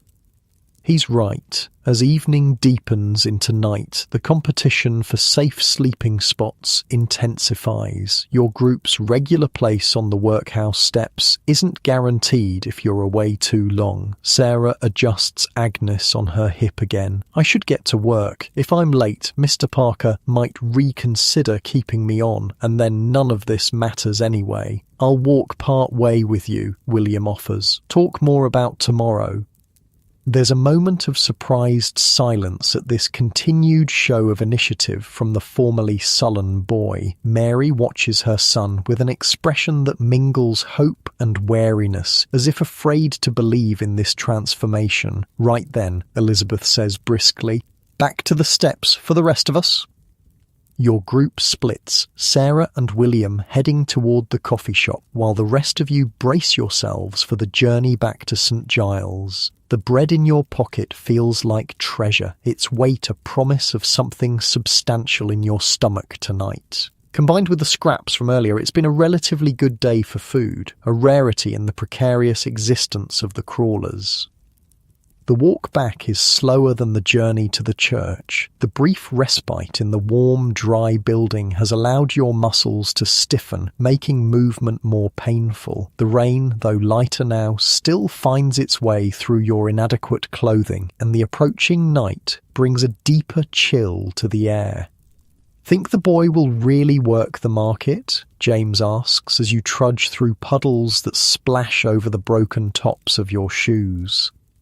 "If there's work to be had," Mary replies. "He seemed different today." The name helped, you observe. William gave him something to live up to, maybe. Elizabeth nods thoughtfully. Names matter. Out here, they're often all we have left. This simple truth resonates with all of you. In the world of the crawlers, where possessions are few and security non-existent, identity becomes both precious and fragile. Some, like Elizabeth, cling fiercely to their names and the histories they represent. Others shed them, preferring anonymity or reinvention. William seems to be reclaiming his, a small but significant step toward rejoining the world beyond the steps. As St. Giles comes into view, you can't help but reflect on the strange, unexpected developments of the day. This morning, your group was focused solely on immediate survival, finding tea, staying dry, avoiding trouble. Now there's talk of the hop fields, market work, childcare arrangements. Plans that extend beyond the next hour or the next meal. Dangerous luxuries, perhaps, in a world where disappointment is the most reliable outcome, but necessary too, in their way. Without some hope, however fragile, the steps become not just a temporary resting place, but a grave. "Someone's in our spot," Hannah says suddenly, pointing ahead to the workhouse steps. Sure enough, a group of unfamiliar figures occupies the prime positions near the door. They're huddled together, their postures conveying the same desperate search for warmth and minimal comfort that characterises all crawlers. Parish clearance, probably, James mutters, pushed out from somewhere else. Territorial disputes among the homeless rarely involve direct confrontation. Few have the energy for physical conflicts, but they're nonetheless tense and potentially dangerous. Space is limited, especially spaces that offer even minimal protection from the elements. "What now?" you ask, looking to Elizabeth and Mary for guidance. As the longest-term residents of these particular steps, they have an unspoken authority in such matters. Elizabeth studies the new arrivals with a practiced eye. Only 4 of them. We're 6. We can fit if they're reasonable. And if they're not, Hannah's voice carries a hint of fear. In her weakened state, another night in the rain could be deadly. Let's find out, Mary says grimly, leading your group forward. The newcomers watch your approach with wary eyes. They're a mixed group, 2 men, a woman, and what appears to be a teenage girl. All bear the unmistakable signs of prolonged destitution. Gaunt faces, filthy clothing, the distinctive hunched posture that comes from sleeping upright for too long. "Evening," Elizabeth says as your group reaches the steps. Her tone is neutral but carries a subtle assertion of prior claim. "Been here long?" One of the men, older than the rest, with a matted grey beard, responds cautiously. "Couple hours, moved on from Covent Garden, police clearance." "These are our regular spots," Mary explains, not unkindly, but firmly. "Have been for months." The newcomers exchange glances, clearly assessing whether this is a battle worth fighting. The older man sighs heavily. "Don't want trouble," he says. "Just need somewhere dryish for the night." "Steps are big enough for all," Elizabeth offers, a peace proposition. "If we arrange ourselves properly." The relief on their faces is evident. Conflict avoided, a place to rest secured, at least for tonight. The newcomers shift, making space for your group to claim the prime positions nearest the door's slight overhang. "Bread to share?" the teenage girl asks hopefully, eyeing the visible outline of the church loaf in James's pocket. There's a moment of hesitation. The bread is precious, hard-earned through enduring the sermon and the judgment of the charitable ladies. But there's an unspoken code among the truly desperate. Today's generosity might be repaid tomorrow when fortunes reverse. Half, James decides, breaking his portion and offering it to the girl. Others in your group follow suit, dividing their bread to share with the newcomers. Not evenly. You all keep the larger portion for yourselves, but enough to establish a tentative alliance. As you settle onto the familiar hard stone of the steps, rearranging yourselves to accommodate the new additions, you can't help but wonder about William and Sarah. Will the market job materialise? Will the charitable ladies accept their arrangement for Agnes? Will any of the tentative plans for improvement actually bear fruit, or will they dissolve like so many previous hopes? Thinking about the boy? Mary asks, noticing your thoughtful expression. "And Sarah," you admit, "and the hop fields, and tomorrow." Mary nods, understanding perfectly the dangerous territory your mind is exploring. "One day at a time," she says softly. "That's all we can manage out here." She's right, of course. Planning too far ahead invites disappointment, but as you chew your portion of bread, savouring its simple nourishment, you can't quite suppress the feeling that something has shifted today. A door has cracked open, showing a sliver of possibility beyond the grinding cycle of mere survival.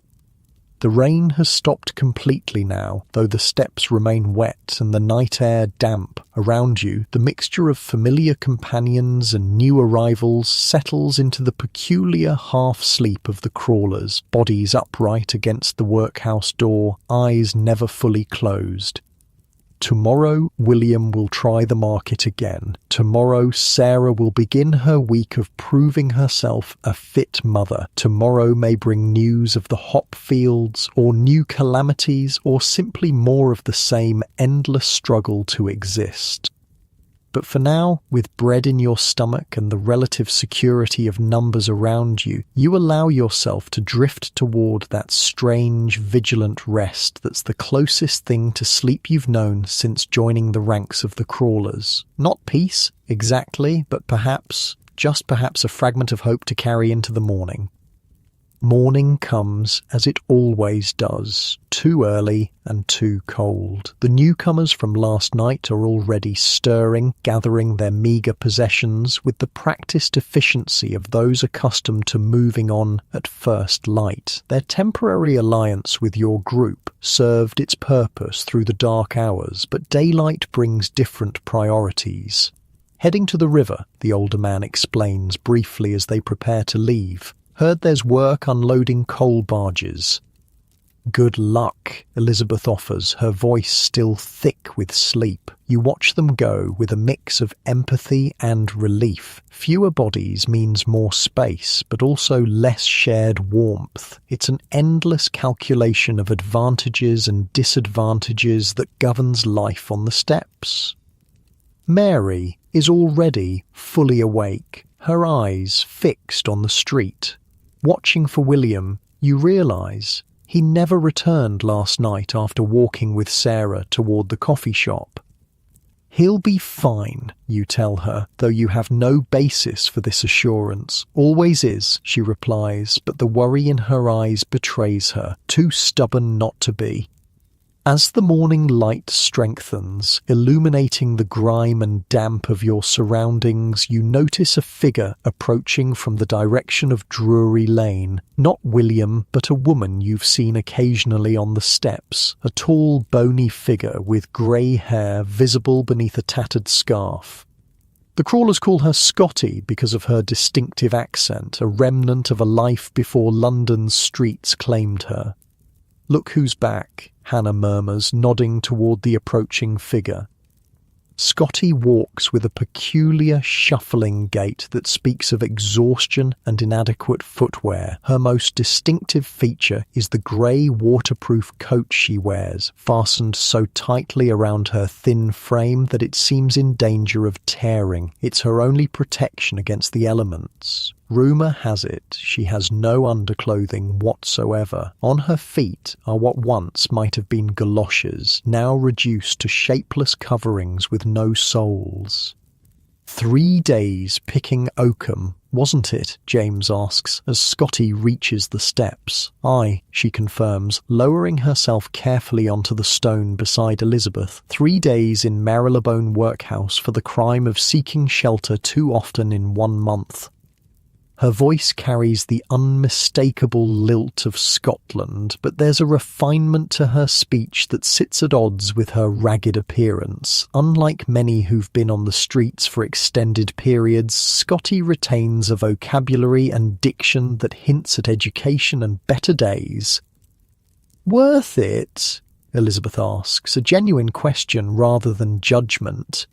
The calculation, 3 days of hard labour in exchange for 1 night of indoor shelter, is one every crawler has contemplated at some point. Not even slightly, Scotty replies with surprising vehemence. My hands are raw, my back feels broken, and the food barely deserved the name. She holds out her palms as evidence. The skin is reddened and cracked from the harsh work of unravelling old rope fibres. Lease you were dry, Hannah offers, punctuating the observation with a wet cough that's grown worse overnight. Dry and imprisoned, Scotty corrects. I'd rather take my chances with the rain. There's a fierce pride in her statement that you've noticed before in Scotty. Unlike many on the steps who've been worn down to passive acceptance, she maintains a kind of defiant dignity, a refusal to be grateful for the meagre crumbs of charity thrown her way. Any tea this morning, she asks, glancing at the broken teapot that sits beside Mary. Not yet, Mary answers, waiting on hot water, but we've bread to share if you're hungry. Scotty's expression softens slightly at this offer. That's kind, but I'll not take food from those with less than myself. This, too, is characteristic of her, this stubborn insistence on certain principles even when they work against her self-interest. She's thin to the point of gauntness, clearly in need of food, yet her pride won't allow her to accept what she perceives as charity from her fellow crawlers. Not charity, you say gently. Just sharing what we have today because tomorrow it might be you with something to share. Scotty considers this, then nods once, accepting the rationale that allows her to preserve her dignity. In that case, I thank you. Mary breaks off a portion of her remaining bread from last night and passes it to Scotty, who accepts it with a formal nod that seems almost comical given your surroundings. She eats slowly with the deliberate care of someone making a small amount last as long as possible. "Any word of your son?" she asks Mary between careful bites. "Not since yesterday evening," Mary replies. "Walked with Sarah toward the coffee shop and didn't come back." Scotty nods thoughtfully. Young men find their way. He seemed to have a new purpose about him yesterday. It's an astute observation from someone who wasn't present for most of the previous day's developments, but Scotty has a way of noticing things, of reading the subtle shifts in circumstances that others might miss. "Where'd you sleep last night?" James asks her, curiosity overcoming propriety. "After Marylebone?" "Embankment," she answers shortly. "Found a relatively dry spot under one of the arches. The embankment is a fair distance away, a long walk for someone in Scotty's condition. The fact that she's returned to these steps speaks to the invisible bonds that form even in the most precarious communities. For whatever reason, she considers this spot and perhaps this group worth returning to. As if reading your thoughts, Elizabeth says, "Glad you came back to us. Steps aren't the same without your commentary." This draws a rare smile from Scotty, transforming her severe features for a brief moment. "Where else would I go? This is the intellectual centre of London's underclass, is it not?"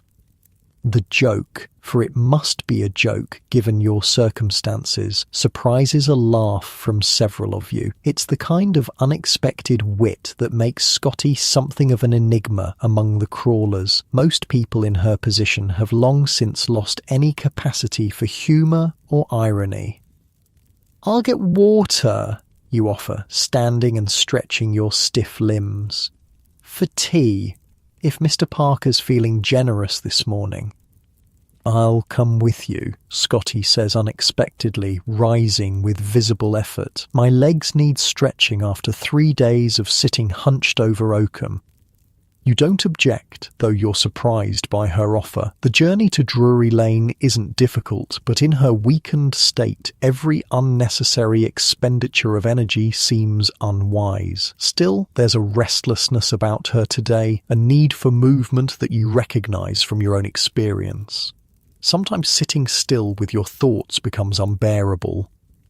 The two of you set off, Mary passing you the broken teapot with a grateful nod. The morning is cool but not cold, the sky a uniform grey that promises neither rain nor sun, a typical London day. "How are your eyes?" you ask Scotty as you walk. Her failing eyesight is something she's mentioned before, the reason she lost her work as a tailoress. "Bad on bright days, worse on dim ones," she replies matter-of-factly. "But I haven't fallen once this week, so there's progress." There's something admirable in her refusal to complain about what must be a terrifying affliction for someone in her circumstances. Vision loss for a homeless person means increased vulnerability, greater difficulty finding work, more challenges in navigating an already hostile environment. "May I ask you something?" you venture after a few moments of silence. You may ask, I may not answer. There's no hostility in her tone, just a straightforward setting of boundaries. "I've wondered about your story, how you ended up here." The question feels intrusive as soon as it leaves your mouth, but curiosity has overcome your usual caution. Scotty walks several more steps before responding, her face unreadable. "Why do you want to know?" "Morbid fascination with how the mighty have fallen." "No," you answer honestly. "More trying to understand how any of us end up here, the steps between having a life and having nothing." She considers this, then nods slowly. Fair enough. It's not a unique tale, mind you, just the usual combination of misfortune and poor judgment. As you continue walking toward Drury Lane, Scotty begins her story, her Scottish accent growing more pronounced as she speaks of her past. My husband worked at a bank in Edinburgh, she says, a faraway look in her eyes. Nothing grand, but respectable. We had property, about £2,000 worth at one point. The sum is staggering from your current perspective, an amount that would seem like untold wealth to anyone on the workhouse steps. What happened to it, you ask, unable to imagine how someone could fall from such security to sleeping on stone steps. Or lawyers, she says, the word carrying a weight of bitterness. My husband wasn't skilled at managing money, ironic as that may seem for a bank employee. He placed everything in the hands of lawyers and withdrew sums whenever we needed without keeping track. You can guess the rest. Until there was nothing left. Precisely. She nods grimly. One day they simply informed us that the money was gone. My husband was convinced we'd been robbed, but he had no records of what he'd taken out over the years, no way to prove anything. The story has the ring of truth, not a dramatic catastrophe, but a slow, almost imperceptible slide into insolvency. The kind of decline that happens so gradually that by the time it's recognized, it's too late to reverse. We came to London after that, she continues. My husband thought there would be opportunities here. There weren't, at least not for a middle-aged Scottish banker with a poor head for his own finances. And then, you prompt gently when she falls silent. And then he died, she says simply. Fever. Quick, at least. I was alone in London with no family, no connections, but I managed, found work as a tailoress. I'd always had a neat hand with a needle. You've reached Drury Lane now, the coffee shop visible ahead, but neither of you moves toward it yet, caught in the flow of Scotty's narrative. I had a room, she continues, nothing fancy, just a small place off Tottenham Court Road, kept myself respectable. Then my eyes started failing. She gestures vaguely toward her face. Couldn't thread a needle after a while, couldn't see the stitches properly, lost my position. It's a familiar story in its broad outlines. Illness or injury leading to job loss leading to destitution. But hearing it from Scotty, with her educated speech and evident intelligence, makes the precariousness of everyone's situation all the more stark. None of you are more than 1 or 2 misfortunes away from the steps. I fell behind on rent, she goes on, her voice matter of fact. Landlord turned me out, seized what little I had for payment. I found a bed at a common lodging house. Not ideal, but better than the street. And then, you ask, sensing there's more to the story. Scotty's face darkens. And then, someone stole my clothes while I slept. Every stitch except this. She plucks at the grey waterproof that serves as her only garment. I had it over me as a blanket, so it was saved. The magnitude of this final indignity hits you hard. To lose not just home and livelihood, but the basic dignity of clothing. It's a theft not just of possessions, but of the last remnants of social acceptance. With no clothes, I couldn't seek work, she explains, echoing your thoughts. Couldn't present myself anywhere. The streets were the only option left.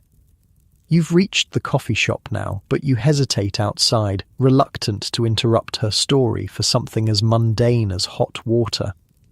The worst part, she says suddenly, her voice dropping lower, isn't the cold or the hunger or even the discomfort. It's the enforced idleness, this awful, lazy, idle life I'm forced to lead. I would rather have my hands cut and blistered with hard work than sit useless on those steps day after day. The passion in her voice is startling. Most crawlers eventually surrender to their circumstances, finding a kind of numb acceptance. But Scotty burns with frustrated energy, with thwarted purpose.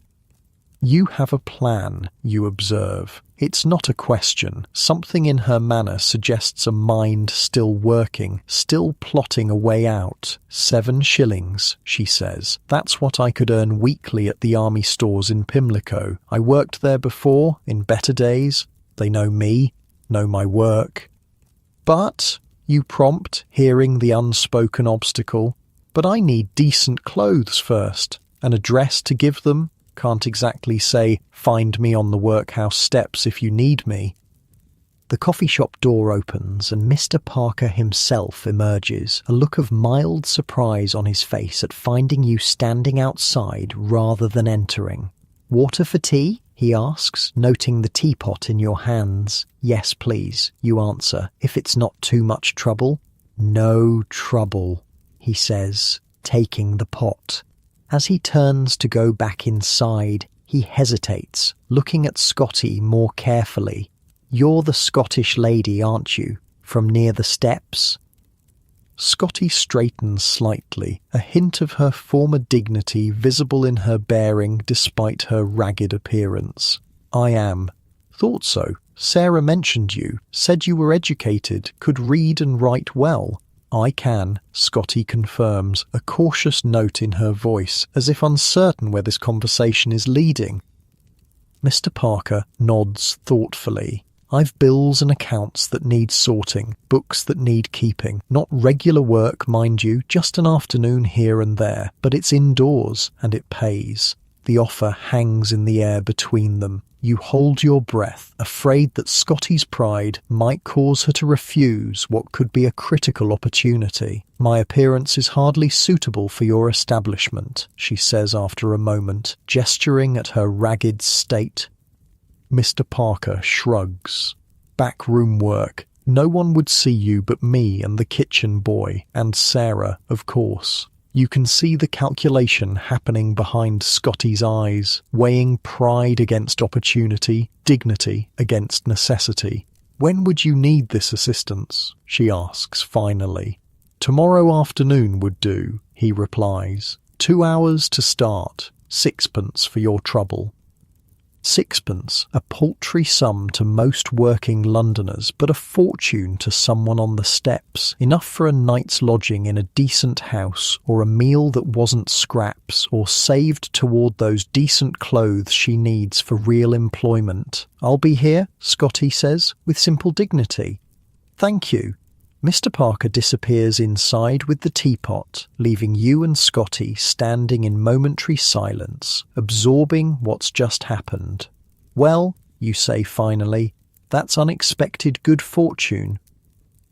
Fortune had little to do with it, Scotty responds, but there's a lightness in her voice that wasn't there before. Sarah put in a word clearly, and Mr. Parker needs help he can get cheaply. Still, you persist, it's an opportunity. A small one, she acknowledges, but yes, it's something. A beginning, perhaps. You wait in companionable silence for Mr. Parker to return with the water. When he does, the teapot is steaming, the water freshly boiled. Careful now, he warns, handing it to you. It's hot enough to scald. Thank you, you say, accepting it carefully, for everything. He waves away your gratitude with the embarrassment of someone unused to being thanked for basic kindnesses. Off with you now. Got customers coming soon.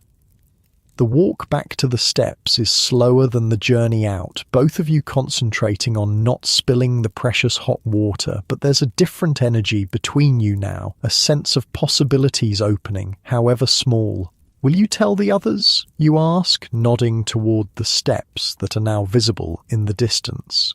About the work with Mr. Parker? Scotty considers this. Yes, she decides, not to boast, but because it might matter to them too, to know that escape is possible, even if just for 2 hours at a time. You understand perfectly. In the world of the crawlers, hope is both dangerous and necessary. Too much leads to crushing disappointment. Too little leads to surrender. The delicate balance, realistic expectations tempered with just enough optimism to keep moving forward, is essential for survival. As you approach the steps, you see that William has returned. He sits beside his mother, talking animatedly, his usual sullenness replaced by something close to enthusiasm. Whatever happened after he left with Sarah yesterday, it seems to have continued his transformation. "Look who's back," you say to Scotty, nodding toward the boy. "And changed," she observes with her usual perceptiveness. "Something's lit a fire in that one." You rejoin the group, carefully setting down the teapot in its usual place. Elizabeth immediately begins the ritual of brewing, stirring the hot water with the used leaves from yesterday to coax whatever flavour might remain. "Scotty has news," you announce, giving her an encouraging nod. All eyes turn to the tall Scotswoman who straightens her thin shoulders before speaking. "Mr. Parker at the coffee shop has offered me some work, accounting, bookkeeping, tomorrow afternoon." The news is met with a mixture of surprise and cautious approval. In the unspoken hierarchy of the steps, any movement toward legitimate employment raises one's status immediately. "Well done," Mary says warmly. "That's good news indeed." "What about you, lad?" Elizabeth asks William. "You seem in better spirits today." William nods, a hint of a smile playing around his mouth. "Market manager says he can use me 3 mornings a week. Regular work, regular pay. And he doesn't mind if Agnes is with me while I'm there." This announcement causes a stir of excitement. Regular work for William, a solution for Sarah's childcare problem. These are significant developments in the small world of the steps. "Did you sleep there?" Mary asks her son. "At the market?" He nods again. "Manager let me stay in the storage room. It's warm, at least, and there's a chance of more work if I prove reliable."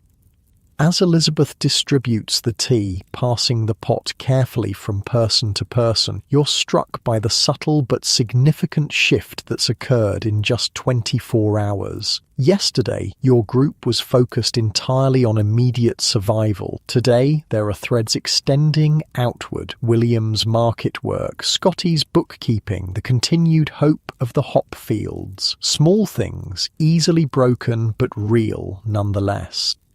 "To better days," James says unexpectedly as he accepts the teapot, raising it in a mock toast before taking his sip. "Better days," the rest of you echo, the simple phrase carrying the weight of all your cautious hopes. The tea is weak, barely flavoured, but it's hot and it's shared. And for this moment, on the workhouse steps in the grey London morning, it tastes surprisingly like possibility.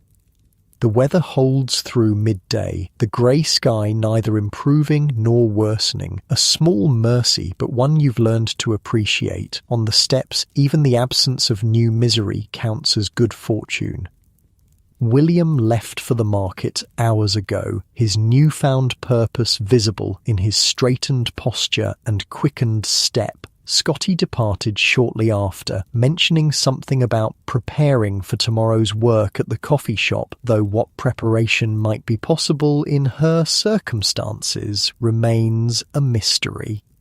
"Hope she's not spending what little she has on clothes," Elizabeth comments, watching Scotty's tall figure disappear around a corner. "Parker won't care what she's wearing for backroom work." "Pride," Mary says simply, "hard to let go of, even here. You understand perfectly. Pride is often the last possession surrendered, sometimes valued above food or warmth or safety. For Scotty, with her memories of better days, it seems especially precious."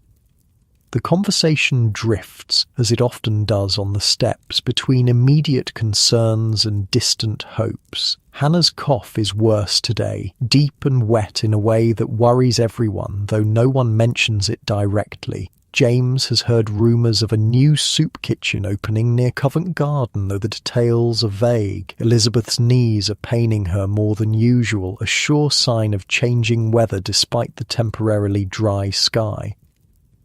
"Hop fields," Mary says suddenly, returning to the topic that has occupied much of your collective thinking. If William keeps this market work, and if Sarah helps with the wagon deposit, she doesn't finish the thought, but she doesn't need to. The possibility hangs in the air between you, a way out, a chance, however slim, at something better than the steps.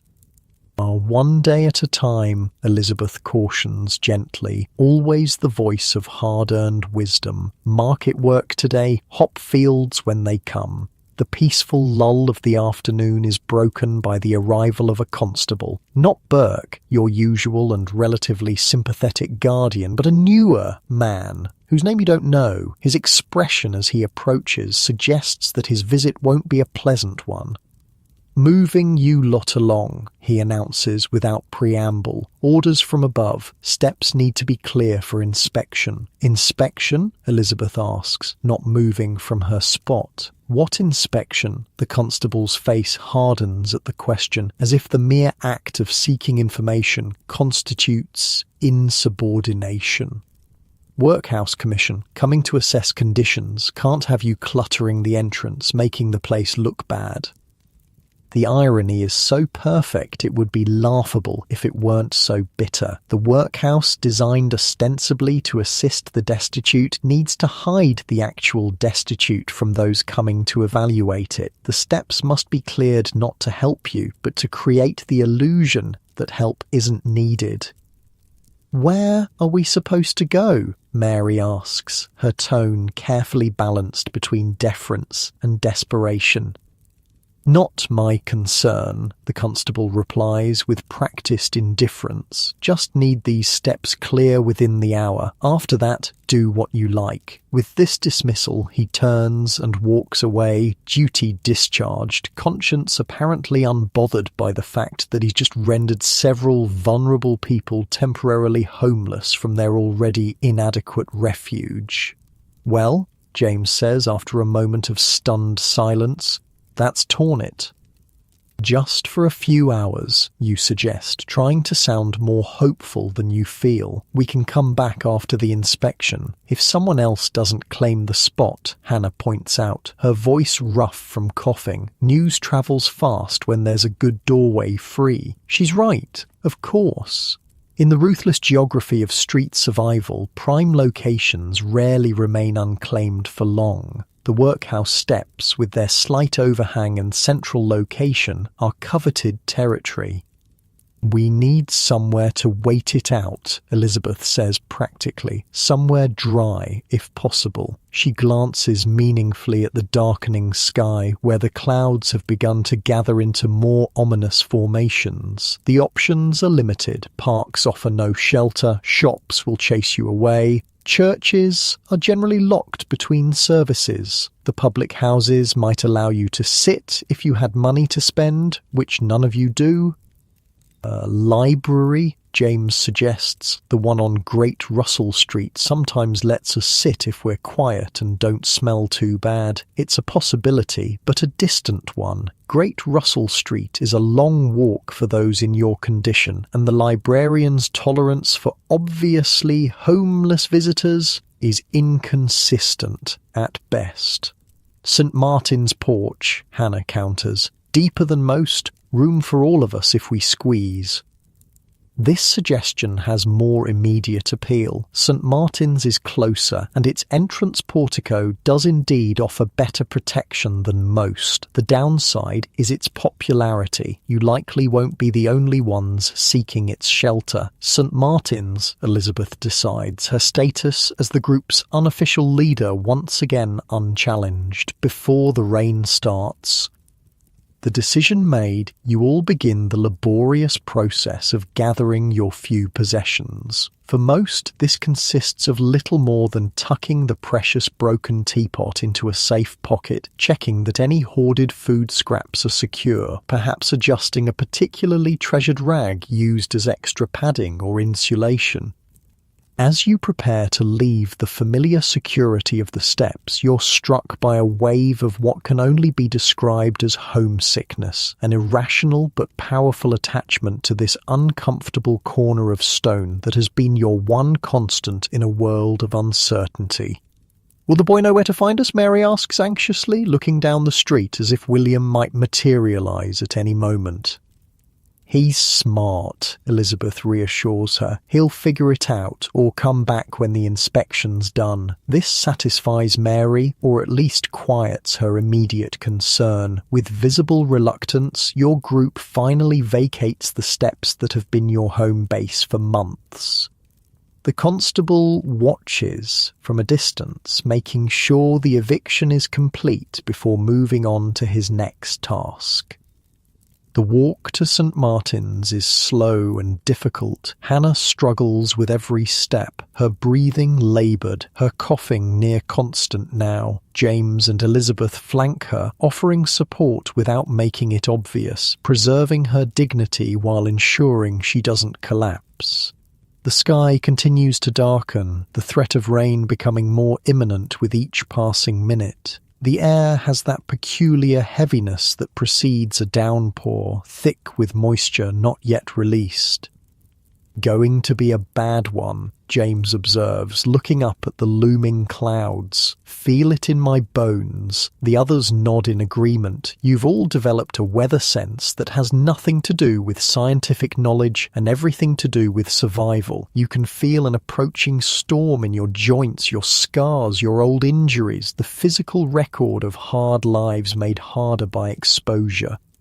St. Martin's comes into view just as the first fat drops begin to fall. Its portico is already occupied, as you feared, a collection of street sellers, beggars, and a few who appear to be crawlers like yourselves. But there's space, just barely, if everyone squeezes together.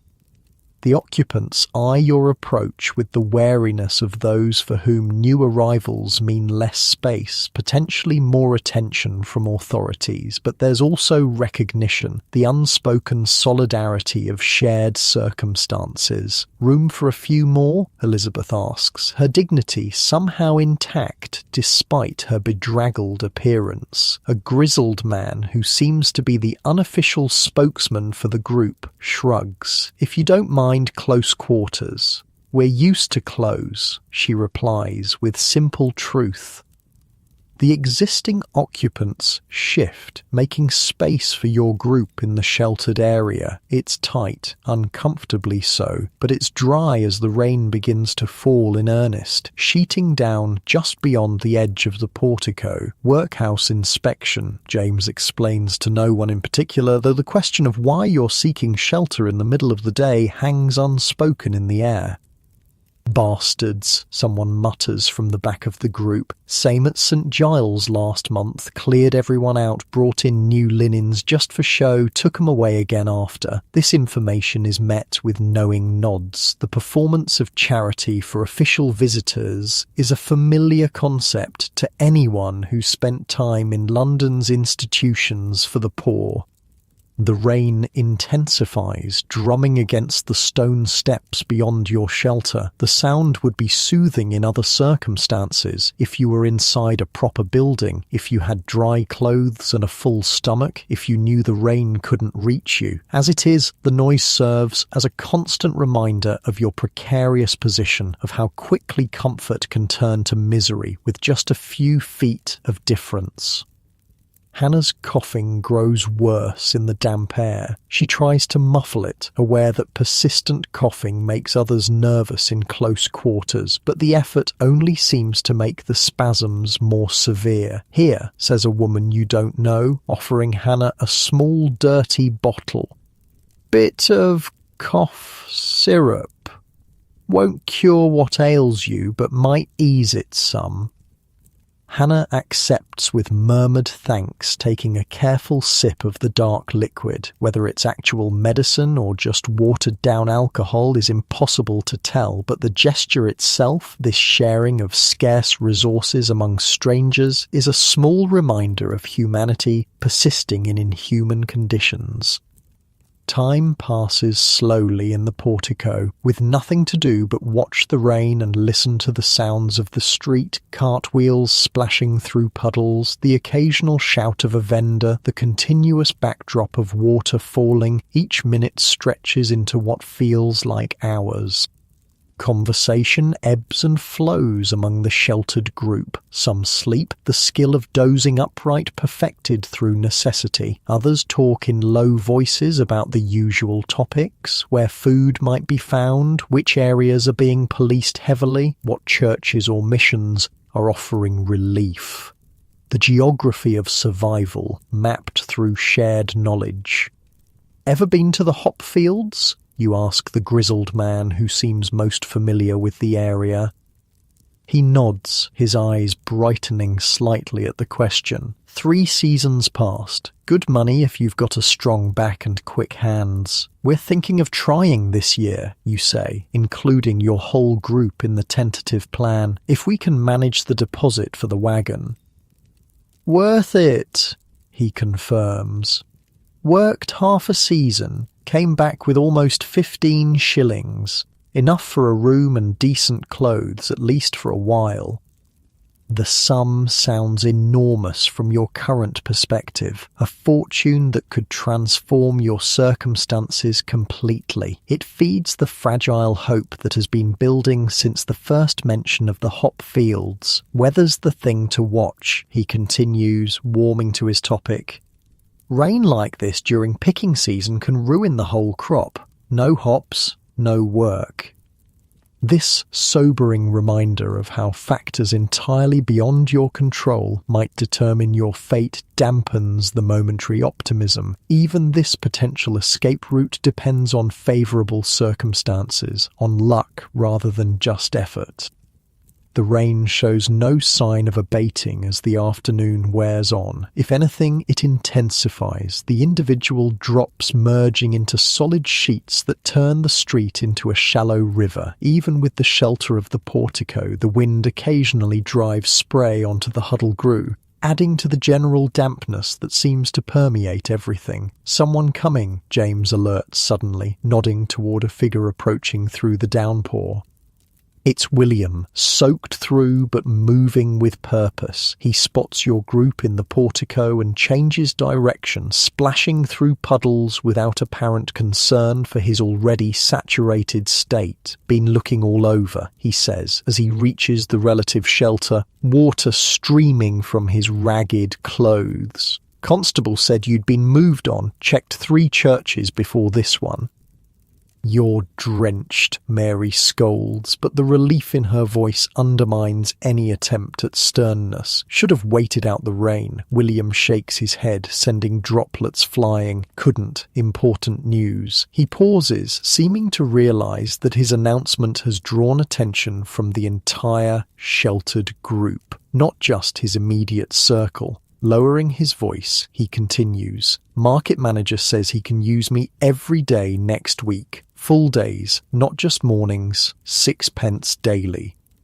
The significance of this news is enormous. 6 pence a day for 6 days would mean 3 shillings a week. Not a living wage by London standards, but a fortune compared to nothing. Enough for food beyond scraps, perhaps even enough to contribute toward the hop field deposit. That's wonderful, Mary says, her voice thick with emotion. Proper work, proper pay. William nods, accepting her praise with less embarrassment than he might have shown just days ago. And there's more. Sarah's talked to the charitable ladies again. They've agreed to give her more time if she can show Agnes is being properly cared for during her shifts. The market counts as suitable arrangements since I'll be working regular.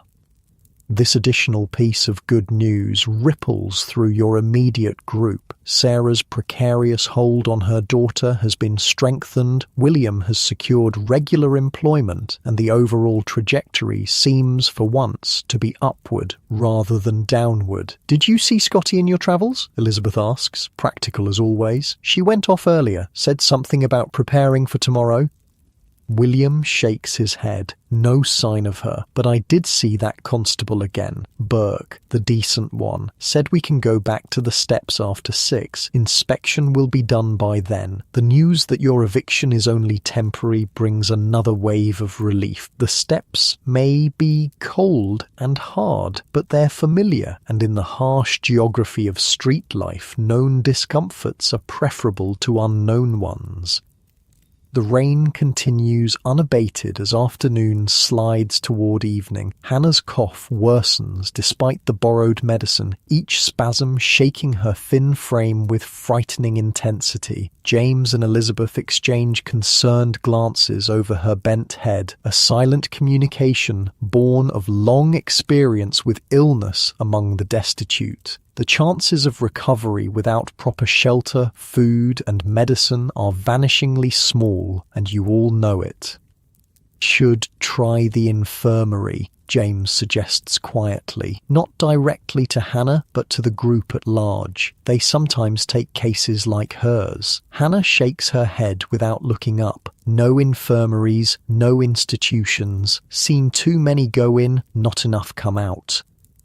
Her fear is well-founded. London's infirmaries and hospitals, while nominally charitable, are often grim places where the poor receive cursory care at best. Many enter with one ailment only to contract something worse from the crowded wards and unsanitary conditions. Just a thought, James says, backing down immediately. No one on the steps challenges another's choices about their own survival. The autonomy to decide how to manage your own misery is often the only freedom left. As 6 o'clock approaches, the rain finally begins to slack, though the streets remain flooded with standing water and the air hangs heavy with moisture. Your group prepares to leave the portico, thanking the other occupants for sharing their limited shelter. "Good luck with the hops," the grizzled man says as you depart. "Hope it works out for you." "Same to you," Elizabeth replies with genuine warmth. "Stay as dry as you can." The journey back to the workhouse steps is slower and more difficult than the outward trip. Hours of sitting in damp clothes in the confined space of the portico have stiffened joints and exacerbated the various ailments that plague your group. Hannah struggles most visibly, each step clearly causing pain, her breathing laboured between coughing fits.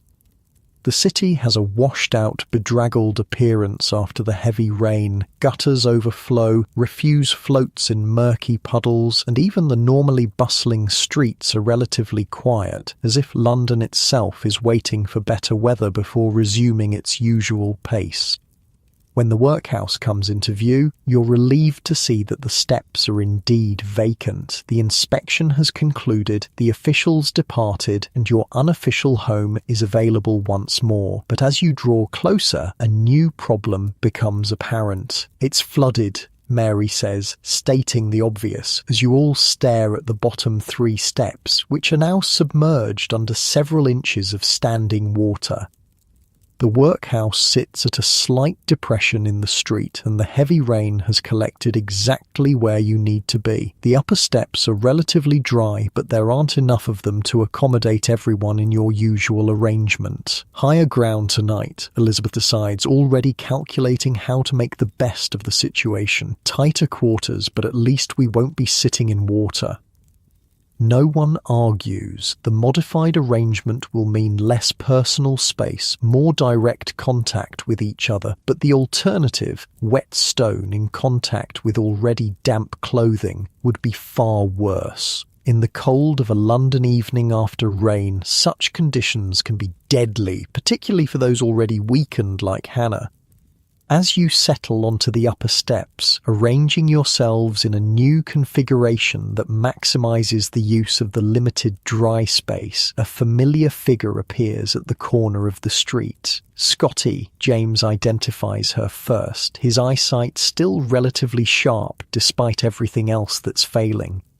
It is indeed Scotty, moving with her characteristic shuffling gait, but there's something different about her appearance. As she draws closer, the change becomes apparent. She's wearing a shawl that wasn't part of her meagre wardrobe this morning. It's threadbare and patched, clearly second-hand or worse, but it's an addition to her perpetual grey waterproof.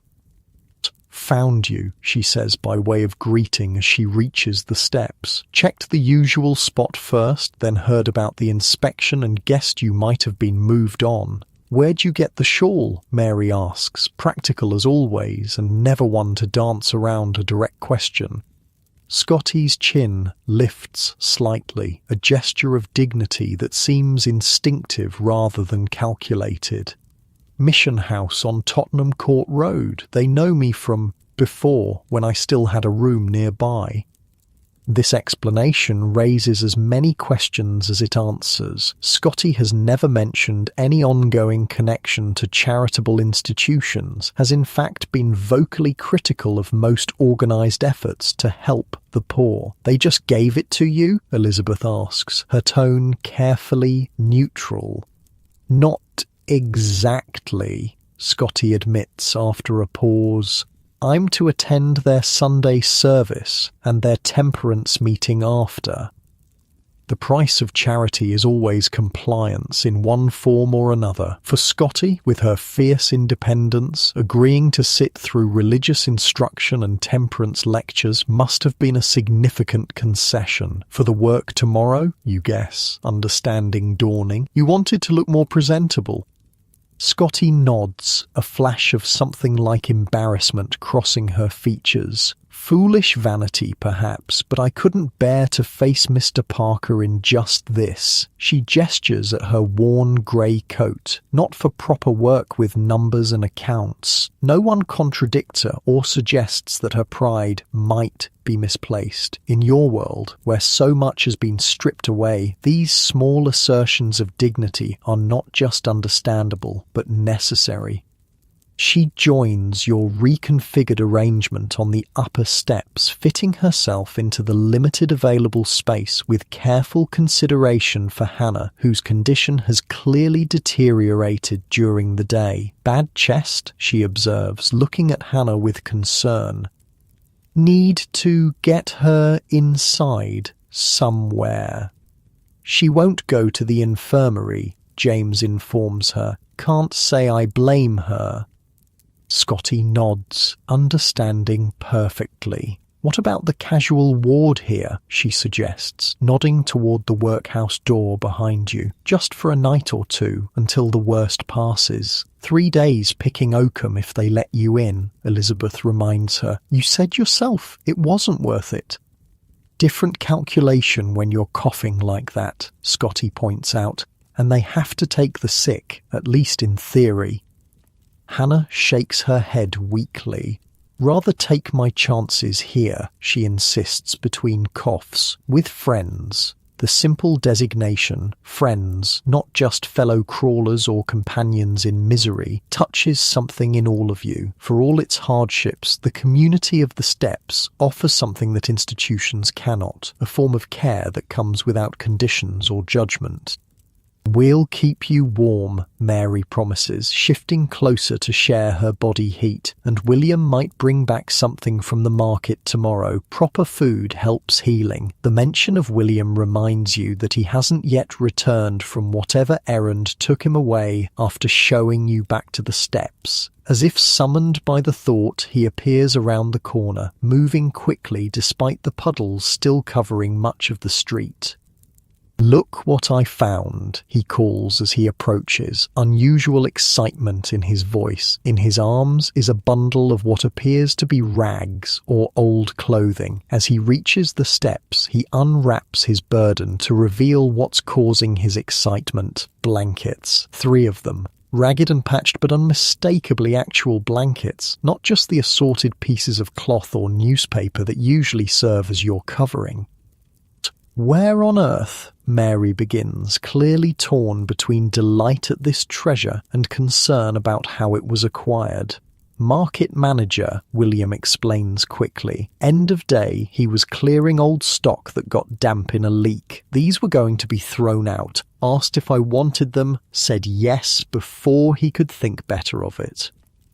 The blankets are indeed damp in spots, and they smell strongly of the market, a mixture of vegetables, earth, and the indefinable odour of too many people in too small a space. But they're whole, they're thick, and most importantly, they're a barrier between your bodies and the cold night air that's settling over London.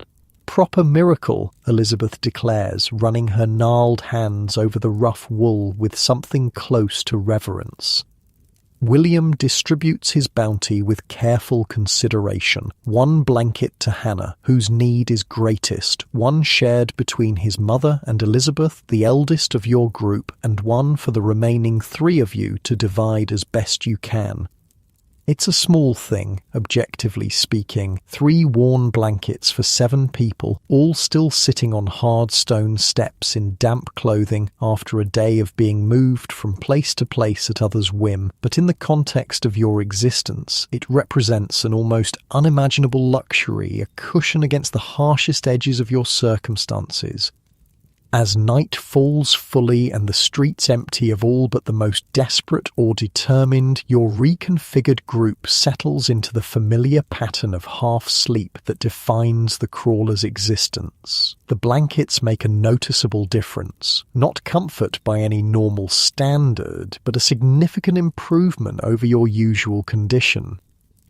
The events of the day swirl in your mind as you drift toward that vigilant, dozing state. The unexpected eviction, the hours in St. Martin's portico, William's continued good fortune at the market, Scotty's new shawl and tomorrow's promised work. So much change in such a short time, after months of grinding sameness. Do you think it will last? You find yourself asking softly, the question directed at everyone and no one. What? James responds from beside you, his voice already thick with approaching sleep. All of it, you clarify. William's work, Scotty's bookkeeping, the hope for something better. There's a long silence, broken only by Hannah's ragged breathing and the distant sounds of London at night. Just when you think no one will answer, Elizabeth's voice comes from the darkness, carrying the weight of her years and experience. Some of it might, she says simply. Some of it won't, but tonight we have blankets and tomorrow some of us have work. That's more than we had yesterday. In the harsh reality of life on the steps, this modest assessment is as close to optimism as wisdom allows. You let it settle over you like another blanket, thin but better than nothing, as you surrender to the closest approximation of rest that your circumstances permit. Morning arrives with a pale, watery sun that does little to dry the lingering puddles from yesterday's downpour. Hannah's condition has worsened overnight, her cough now accompanied by a wheeze that seems to come from deep in her chest. She hasn't spoken since dawn, conserving her energy for the simple task of breathing. We need to get her inside somewhere, Elizabeth says quietly, the lines in her face deepening with concern. She won't last another night out here. Mary nods agreement, her hands busy arranging one of the precious blankets more securely around Hannah's shivering form. The mission house on Drury Lane sometimes takes in the sick. No picking oakum, just bed rest. If they have space, James adds, and if they don't think it's consumption. The unspoken reality hangs in the air between you. Consumption, tuberculosis in medical terms, though few on the steps use such language, is feared above almost all other ailments. Its contagious nature means that those suspected of having it are often turned away from even the most charitable institutions, left to waste away on the streets rather than risk infecting others. It's not consumption, Mary insists, though her tone lacks conviction, just a bad chest cold from the rain. No one contradicts her, though the bluish tint to Hannah's lips and the blood-flecked spittle at the corner of her mouth tell a different story. Whether it's acute pneumonia or the more chronic wasting disease matters little in practical terms. Without proper care, warm shelter and adequate nutrition, her chances are grim either way. I'll go to the mission after breakfast, Elizabeth decides. See if they'll take her. Worth asking, at least. William has already left for his market work, departing before dawn with a promise to bring back whatever food he can salvage from the day's trading. Scotty is preparing for her first afternoon of bookkeeping at Mr. Parker's coffee shop, meticulously cleaning her face and hands with a small portion of the water meant for tea. First impressions matter, she explains when she catches you watching her careful ablutions. Even for backroom work. You understand her concern. This opportunity, however modest, represents her first step back toward the respectable world she once inhabited. The small details, clean hands, neatly arranged shawl, hair smoothed as best as possible without proper tools, are her armour against the judgment that awaits anyone visibly marked by extreme poverty. You'll do wonderfully, you assure her. Numbers don't care what you're wearing. She offers a rare smile, brief but genuine. True enough, though Mr. Parker might. The morning's tea is even weaker than usual, the same leaves now used for the third time, barely tinting the hot water that James fetched at dawn. Hannah refuses her share with a slight shake of her head, conserving her strength. The others accept the meagre comfort of warm liquid without comment, passing the broken teapot with the careful reverence that shared scarcity engenders. I should head to the mission now, Elizabeth says after finishing her portion, before they fill up for the day. I'll help you with Hannah, you offer, knowing that Elizabeth's arthritis makes supporting another person's weight particularly painful. Me too, James volunteers. 3 of us should manage. Hannah makes a small sound of protest, but lacks the strength for more substantial objection. Her independence, that fierce self-determination that characterizes so many who survive on the streets, is eroding under the weight of her illness. It's a surrender you've seen before, the body's needs finally overriding the mind's resistance. Just to see, Elizabeth soothes her. No commitments. If you don't like it, we bring you straight back. This compromise seems to satisfy Hannah, or at least exhaust her capacity for argument. With careful coordination, the 3 of you help her to her feet. She's lighter than you expected, her frame reduced by weeks or months of inadequate nutrition to little more than skin stretched over bone. Mary, save our spots, James instructs as your small procession prepares to depart. And tell William where we've gone when he gets back. Mary nods, settling more firmly onto the step as if physically claiming the territory for all of you. In the precarious geography of street life, leaving your established place, even for good reason, always carries the risk that it won't be there when you return.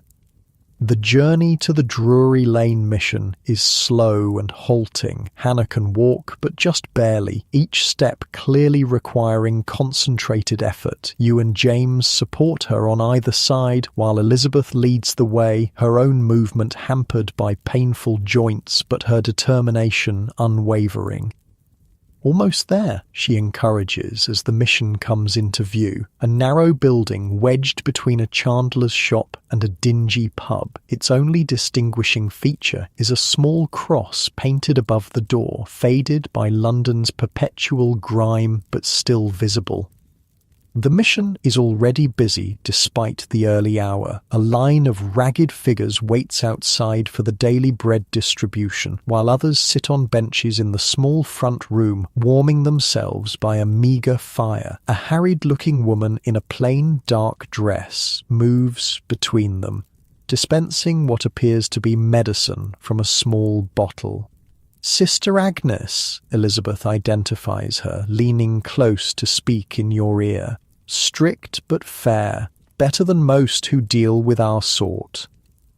You help Hannah to a bench near the door, the closest available seat. Her breathing has worsened with the exertion of the walk, each inhalation now a visible struggle that shakes her entire frame. Sister Agnes notices your arrival immediately, her experienced eye clearly registering Hannah's condition. She finishes with her current patient, an elderly man with a bandaged hand, before approaching your group. "Elizabeth," she greets, her voice neither warm nor cold, simply efficient. "Been a while since you visited us." "Not for myself today," Elizabeth replies, nodding toward Hannah. "She needs help. Bad chest. Getting worse." The sister assesses Hannah with a professional gaze, noting the laboured breathing, the pallor, the evident weakness. Without speaking, she kneels and presses an ear to Hannah's chest, listening to the sounds within. "Pneumonia, most likely," she diagnoses after a moment, though possibly something more chronic underneath. She straightens, her expression grave but not unkind. "We have 2 beds free in the women's dormitory. She can stay, at least until the worst passes. Relief washes through your small group. You had expected more resistance, more questions, perhaps even outright refusal." "What's the requirement?" James asks, voicing the skepticism that experience has taught all of you. No charity comes without conditions, without some price to be paid in behaviour or beliefs. "Prayers morning and evening," Sister Agnes answers matter-of-factly. "Temperance pledge? Basic cleanliness as far as possible." She pauses, then adds, "and a willingness to accept help, which is often the hardest requirement for some." This last comment is directed at Hannah, who has remained silent throughout the exchange. She meets the sister's gaze for a long moment, then gives a small nod, acceptance of both the conditions and the larger surrender they represent. "I'll need someone to help get her cleaned up." Sister Agnes continues, looking at you and Elizabeth. "We can't put her in a bed as she is." The implication is clear. Hannah's clothes, like all of yours, are filthy from weeks or months of continuous wear without proper washing. The accumulated grime of street life clings to every fibre, along with less mentionable infestations that are the near inevitable companions of extreme poverty. "I'll stay and help," you volunteer, knowing that Elizabeth needs to return to the steps to rest her own ailing body. "I'll come back tomorrow with news," Elizabeth promises Hannah, gently patting her shoulder in farewell. "Rest and get stronger. The steps will wait." James also takes his leave, with a gruff "get well" that contains more emotion than his expression would suggest. The bond between crawlers may be born of necessity rather than choice, but it's no less real for that. As they depart, Sister Agnes leads you and Hannah toward a back room. "We'll need to burn the clothes," she informs you, without preamble, too far gone to save, and likely carrying all manner of things we don't want in the dormitory. Hannah makes a small sound of distress at this. For someone with so few possessions, even ragged clothing represents a significant portion of worldly wealth. "We have donations," the sister adds, correctly interpreting Hannah's reaction. "Nothing fine, but clean and whole. You'll be better for it." The back room contains a large metal tub, partially filled with water that steams faintly in the cool air. Simple screens provide minimal privacy, and shelves along one wall hold stacks of plain, well-worn but clean clothing. "I'll leave you to it," Sister Agnes says, indicating the tub. "Call when you're ready for the fresh things, and be thorough. We can't risk bringing anything into the dormitory that might spread." Alone with Hannah, you help her undress with the matter-of-fact efficiency that life on the streets has taught you. Modesty is a luxury that extreme circumstances rarely permit. Her body, revealed in stages as the layers of filthy clothing come away, tells its own story of deprivation. Each rib clearly visible, collarbones protruding sharply, the skin mottled with bruises of varying ages from sleeping on hard surfaces. The water in the tub is lukewarm at best, but compared to your usual state, it feels like remarkable luxury. You help Hannah in, supporting her weakened frame as she sinks into the first proper bath either of you has experienced in months. "God, that's good," she murmurs, the most words she's spoken all day. Her eyes close briefly in simple pleasure, transcending for a moment the pain and illness that have dominated her existence. You work quickly but thoroughly, using the harsh yellow soap provided to tackle the ingrained dirt of street life. The water darkens almost immediately, a visible reminder of the conditions you've all been living in. Hannah submits to the process with passive acceptance, conserving her limited energy. When she's as clean as the circumstances allow, you call for Sister Agnes, who returns with a bundle of clothing, simple cotton undergarments, a plain dress of faded blue, woolen stockings darned in multiple places. "Best we have in her size," the sister explains, helping you dress Hannah in her new attire. "The dormitory is this way when she's ready." The women's dormitory proves to be a long, narrow room containing 12 iron bedsteads arranged in 2 rows. Most are occupied, their inhabitants in various states of illness or debility. The 2 empty beds are at the far end, near a window that provides the room's only ventilation.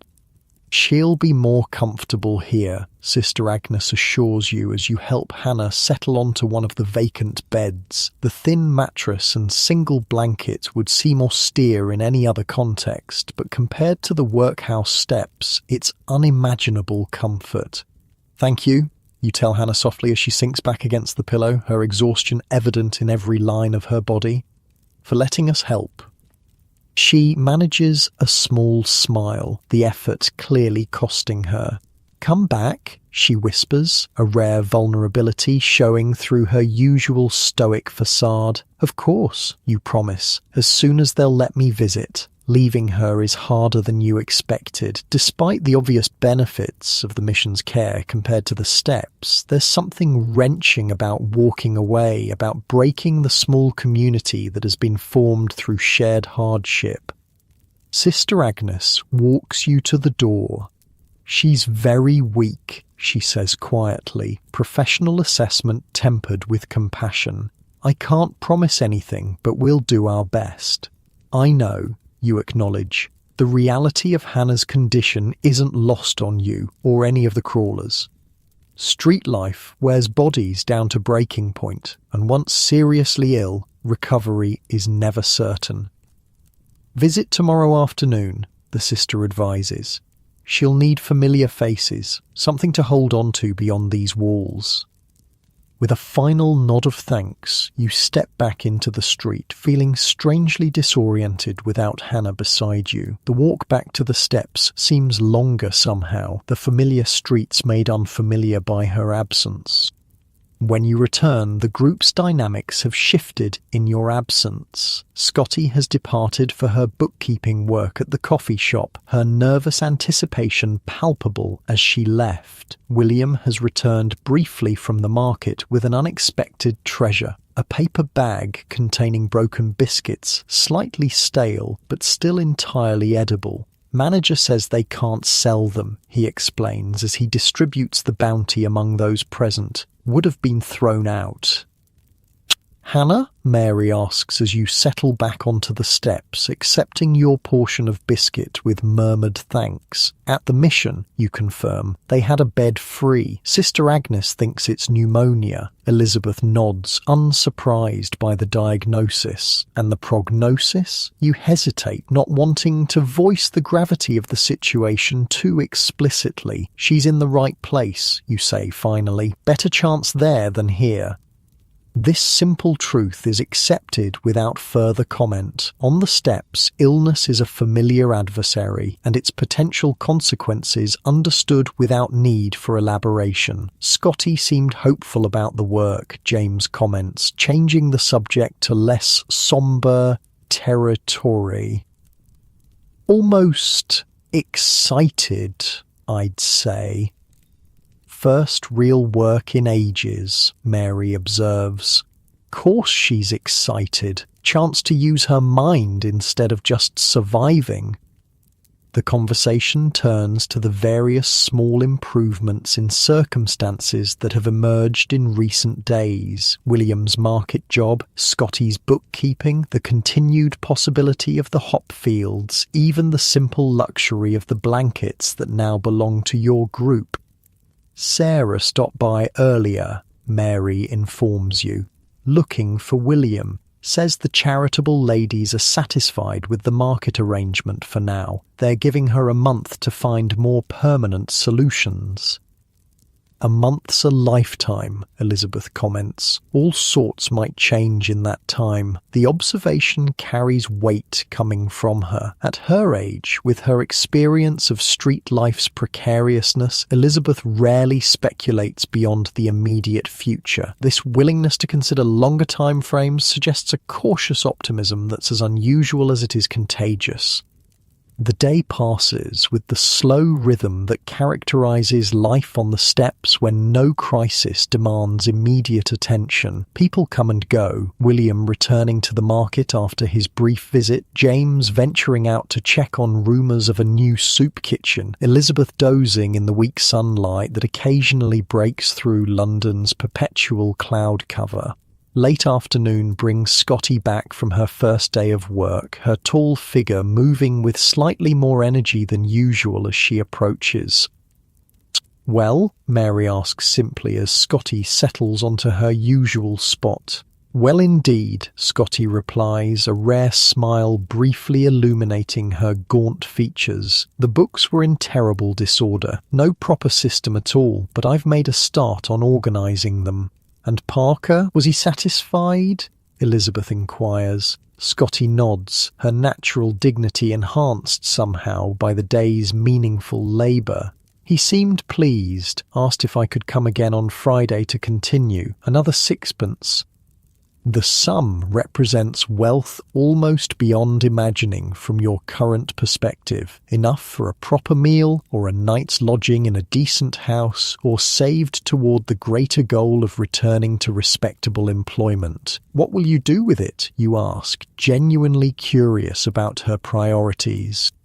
Scotty considers the question seriously. Save toward a room, she decides after a moment. Even the smallest place with an address would make finding regular work possible, and proper clothes eventually. Her plan mirrors what she's previously described as her route back to respectability. An address to give employers decent clothing to wear to interviews, the basic foundations of a life beyond the steps. The mission might help with clothes, you suggest, thinking of the clean garments provided to Hannah if you attended their Sunday services. Scotty's expression tightens slightly. Perhaps, though their charity often comes with more sermons than I can stomach. Her resistance to institutional assistance remains strong, even as her circumstances begin to improve through her own efforts. You understand the impulse. To accept help is to cede control, to become subject to others' judgment and requirements. Independence, even in extreme poverty, carries its own fierce dignity. The conversation is interrupted by the arrival of William. Returning from his day at the market, he carries another small bundle. More food salvaged from the day's trade, you assume. "How's the work?" his mother asks as he joins your circle.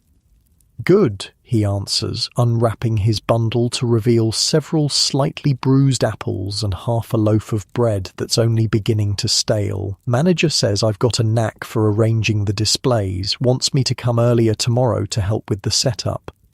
The pride in his voice is unmistakable, not just the satisfaction of earning, but the deeper pleasure of being valued, of having skill recognized. It's a transformation from the sullen boy who once deemed any work beneath him, who gave himself airs above his station, despite his desperate circumstances.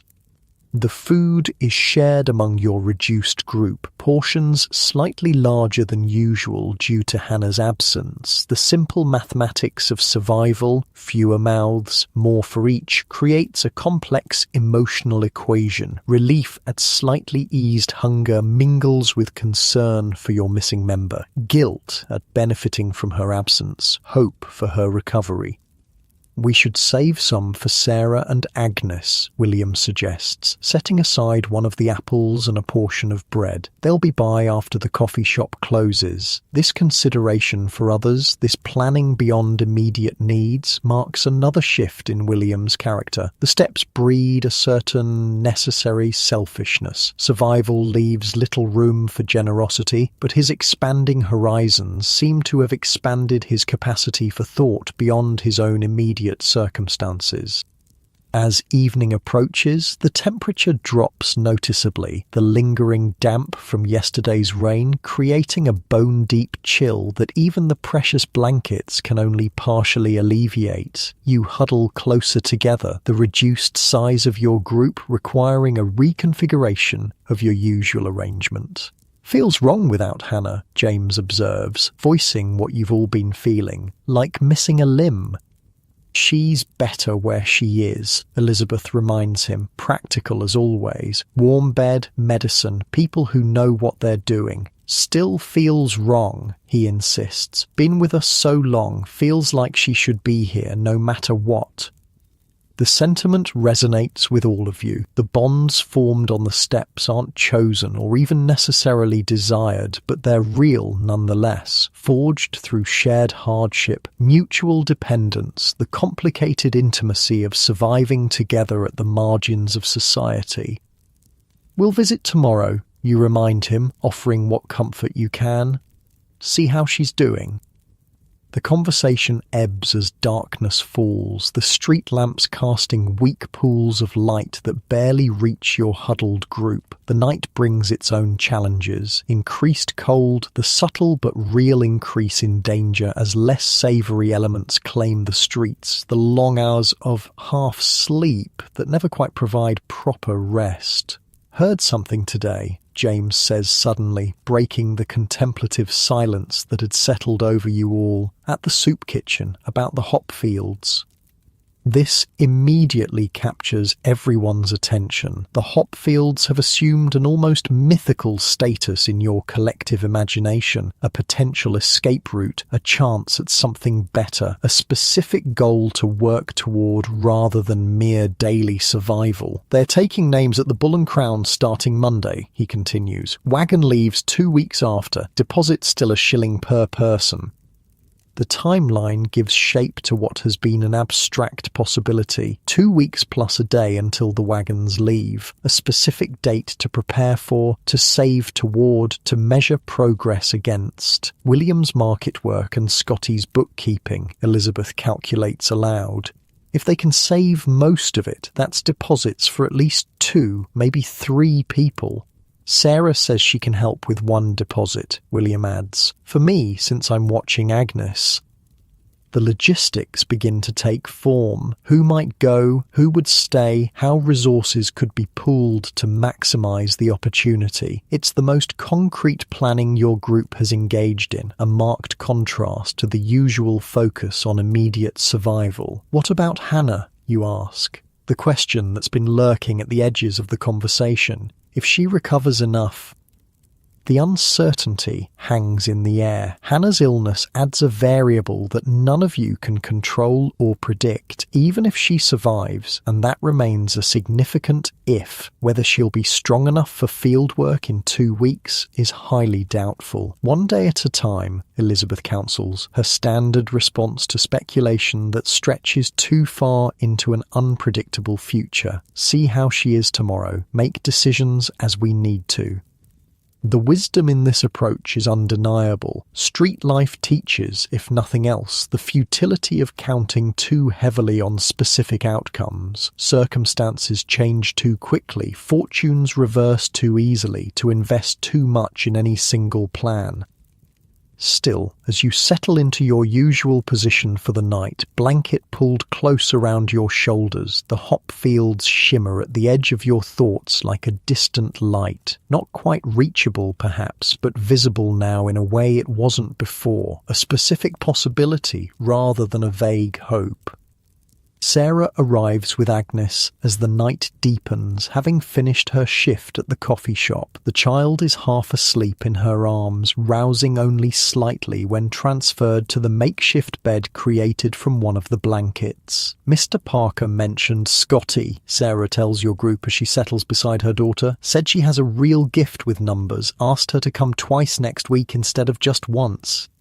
This news travels through your circle with a ripple of subdued pleasure. Scotty's success, however modest, feels like a victory for all of you, proof that the gap between the steps and respectability can be bridged, that skills and knowledge aren't entirely erased by circumstances. And he asked after Hannah, Sarah continues. I told him she's at the mission now. He said to tell her the hot water for tea will be waiting when she's well enough to come back. The simple kindness, acknowledging Hannah's absence, holding her place in the small community that extends beyond just the steps, brings an unexpected tightness to your throat in a world that largely treats the destitute as invisible or interchangeable. Being remembered as an individual carries profound meaning.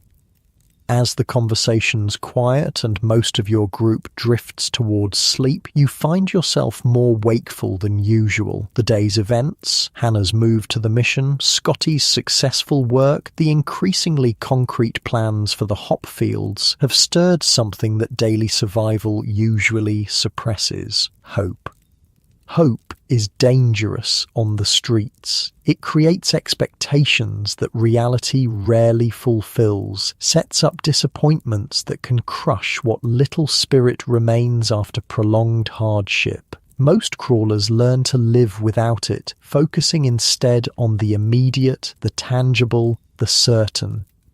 But tonight, huddled on the familiar discomfort of the workhouse steps, wrapped in the unexpected luxury of an actual blanket, surrounded by companions whose stories and struggles you know as intimately as your own, hope feels not like a threat, but like a fragile, precious possibility.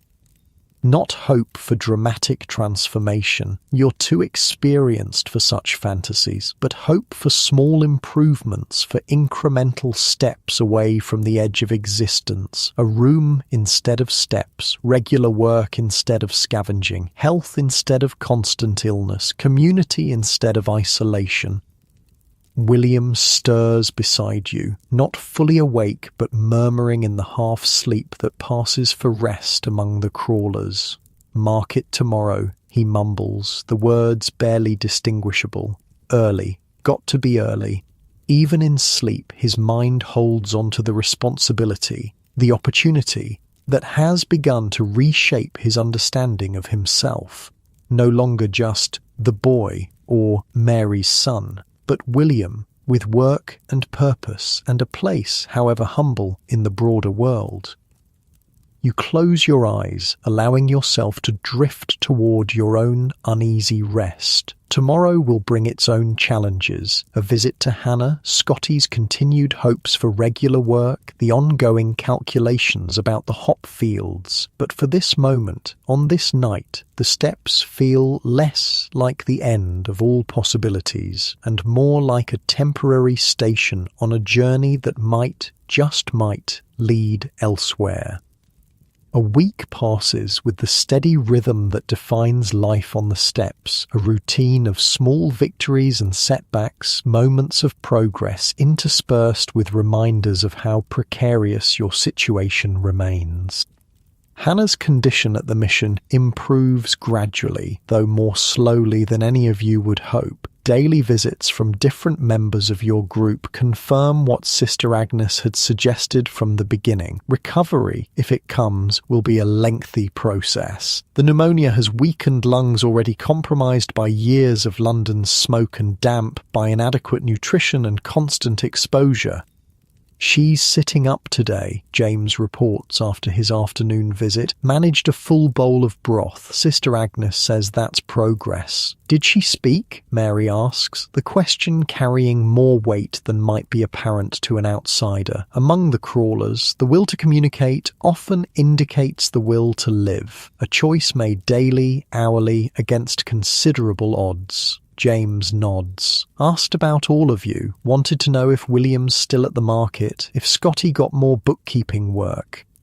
These simple inquiries, maintaining connection to the small community of the steps despite physical separation, feel significant. Hannah hasn't surrendered to the institutional isolation that often claims those who move from streets to charity wards. She remains, in her mind at least, one of you, one of Scotty's fortunes continue to improve in modest but meaningful ways. Mr. Parker has indeed increased her work to 2 afternoons weekly, the extra sixpence allowing her to expand her careful calculations about eventual escape from the steps. Found a woman on Tottenham Court Road, she informs your group one evening, her usual reserve softened by cautious optimism. Rents a back kitchen as a room, says she'd share for 18 pence a week.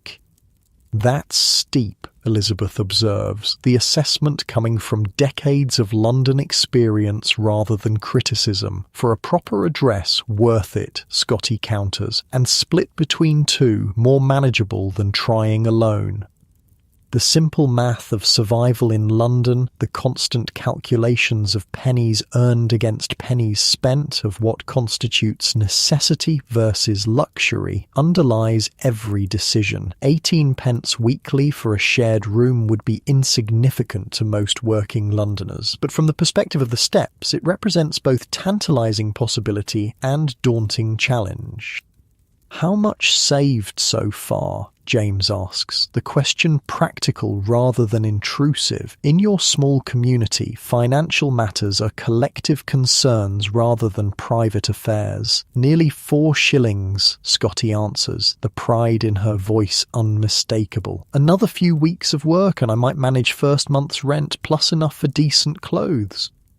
The sum is impressive given her starting point, a testament to ruthless saving and the self-denial that comes naturally to someone who has already lost nearly everything. Most in her position would have spent something on immediate comforts, better food perhaps, or a night's lodging during particularly bad weather. Scotty's focus remains fixed on the longer goal, unwavering despite daily discomforts.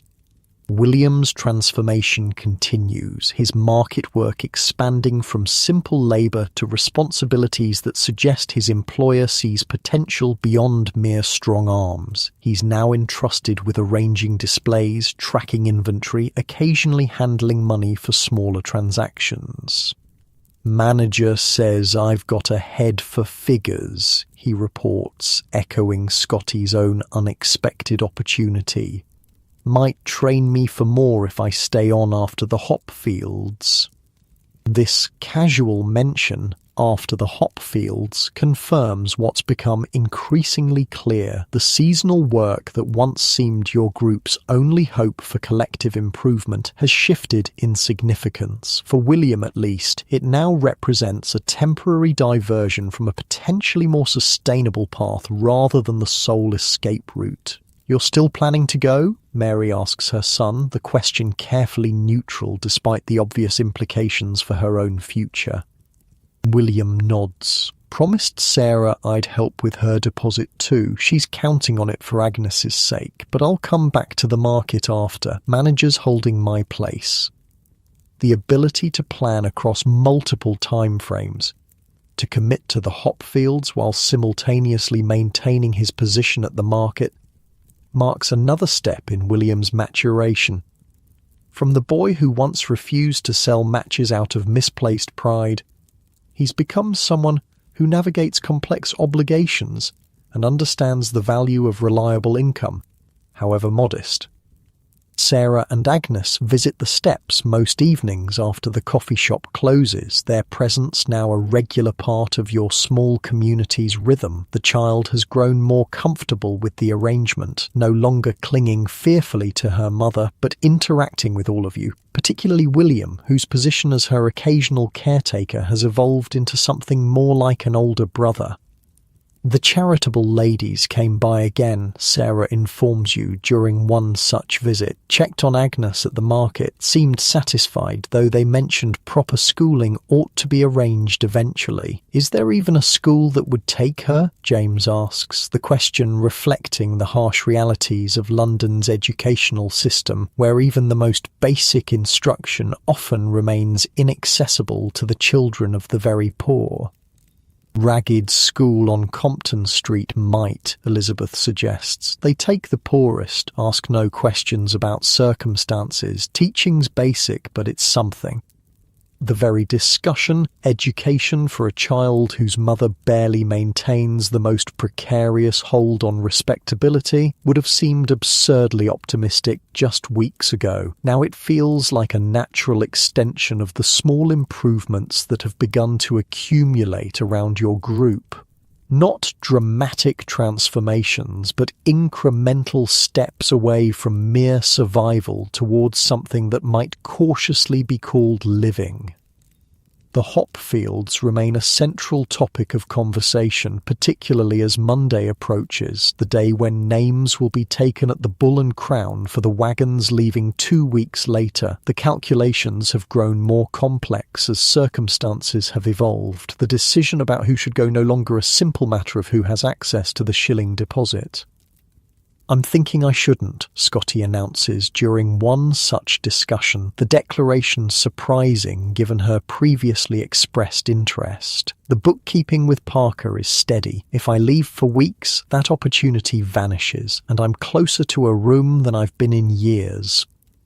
Her logic is sound, the bird in hand versus two in the bush as the proverb goes. The guaranteed sixpence twice weekly from Mr. Parker, with the possibility of more regular work to come, presents a clearer path to her specific goals than the uncertain income of seasonal labour, however potentially lucrative. Makes sense, Elizabeth agrees, especially at your age, with your skills. Better to build on what you've started here. The assessment isn't meant unkindly, simply a practical recognition that hop-picking is young person's work, physically demanding in ways that would be particularly difficult for someone of Scotty's years and physical condition. Her value lies in her mind, her education, her ability with numbers and accounts, not in the brutal labour of the fields. What about Hannah, you ask? The question that's hovered at the edge of these discussions for days. If she's not well enough. She won't be, Elizabeth states with the flat certainty of experience. Even if the pneumonia resolves completely, which it likely won't, she'll be too weak for field work for months, not weeks. This realistic assessment, while difficult to hear, helps clarify the evolving plans, with Hannah remaining at the mission for the foreseeable future and Scotty pursuing her bookkeeping opportunity. The Hopfields contingent has narrowed to a more focused group. William, who's committed to going, Sarah, who sees it as a chance to secure her position as Agnes's mother in the eyes of the charitable ladies, and potentially one or two others from the steps, depending on available deposits. I'm still planning on it, James states, his determination evident, nothing holding me here that can't wait a few weeks. And you? Elizabeth asks, turning to you with her characteristic directness. What's your thinking? The question gives you pause. Unlike some in your group, you haven't acquired a specific new opportunity that might be jeopardized by temporary absence, but the steps have provided a kind of stability, however minimal, familiar discomfort rather than the unknown challenges of the fields. I think I should go, you decide after reflection. 4 of us together would be safer than 3. And between William's market work and what Sarah's saved, we might manage the deposits. The plan crystallizes through these conversations. William, Sarah, James and you pooling resources for the wagon deposits, travelling together to the hop fields for the season, then returning to London with whatever earnings you manage to secure. Not a permanent escape from poverty perhaps, but a potential stepping stone toward better circumstances. Monday then, William confirms. Bull and crown to put down names and deposits. The specificity is both reassuring and mildly terrifying, a concrete step beyond talk into action, beyond possibility into commitment. After so long focusing solely on daily survival, planning weeks ahead feels almost like tempting fate. Sunday brings unexpected brightness, the perpetual London clouds parting to allow genuine sunshine to warm the steps. The psychological effect is immediate. Spirits lift, conversations take on a more optimistic tone. Even bodies seem to respond with slightly less discomfort than usual. Good omen, Elizabeth declares, turning her face toward the rare warmth. Sun shining on your plans. Or just a brief respite before more rain, James counters, though without his usual pessimism. Either way, I'll take it. The improved weather allows for an excursion that would normally be considered an unnecessary expenditure of energy, a group visit to Hannah at the Mission rather than the usual practice of one or two representatives going while the others conserve strength. You find her noticeably improved from your last visit, sitting up in bed with colour returned to her previously ashen cheeks. The dreadful wheezing has subsided to occasional coughs, and while she remains alarmingly thin, there's an alertness in her eyes that had been absent before. The whole tribe, she greets your group with genuine pleasure. To what do I owe this honour? Sunshine, Elizabeth explains simply, makes everything seem possible. Hannah's gaze moves from face to face, taking in what must be visible changes in all of you. William's newfound confidence, Scotty's cautious optimism, the collective sense of purpose that has begun to replace mere resigned endurance. Sister Agnes says I can get up tomorrow, she informs you. Just to sit in the day room, not outside yet, but it's progress. Wonderful news, Mary says warmly, settling carefully on the edge of Hannah's bed. You look much better. The conversation flows easily, updates exchanged about developments on the steps, plans for the hop fields, Scotty's continued bookkeeping success. Hannah listens with evident interest, maintaining connection to the community despite her physical separation from it. Will you come back? She asks finally, the question directed at all of you, but particularly those planning the Hopfield journey. After, I mean. The query contains layers of meaning, concern about being abandoned, yes, but also genuine curiosity about whether your collective future still includes the steps, or whether these various small opportunities might lead to permanent dispersal of the group that has sustained all of you through the worst of times. Some of us certainly, Elizabeth answers, her gaze encompassing those who aren't part of the Hopfield plan. And the others, well, they'll come back at least to visit, I'd wager. Bonds formed on the steps don't break easily. It's as close to sentimentality as Elizabeth ever allows herself, but the simple statement acknowledges what has become increasingly clear. The connections between you are no longer merely practical arrangements for mutual survival. Something deeper has developed, not family exactly, but a community bound by shared experience, mutual understanding, and genuine concern for each other's welfare. And you'll have a place when you're well enough to leave here, Scotty adds, addressing Hannah directly, whether it's the steps or wherever else we might be by then. The tentative nature of this promise, the acknowledgement that circumstances remain fluid, future locations uncertain, doesn't diminish its significance. In a world where the destitute are typically treated as interchangeable units rather than individuals, being specifically included in others' plans represents profound recognition. Your visit concludes with Sister Agnes's appearance, gently but firmly announcing that Hannah needs rest. You leave with promises to return, with assurances that Monday's expedition to the Bull and Crown will be reported in full detail, with the comfortable certainty that Hannah remains part of your circle despite her physical absence from the steps.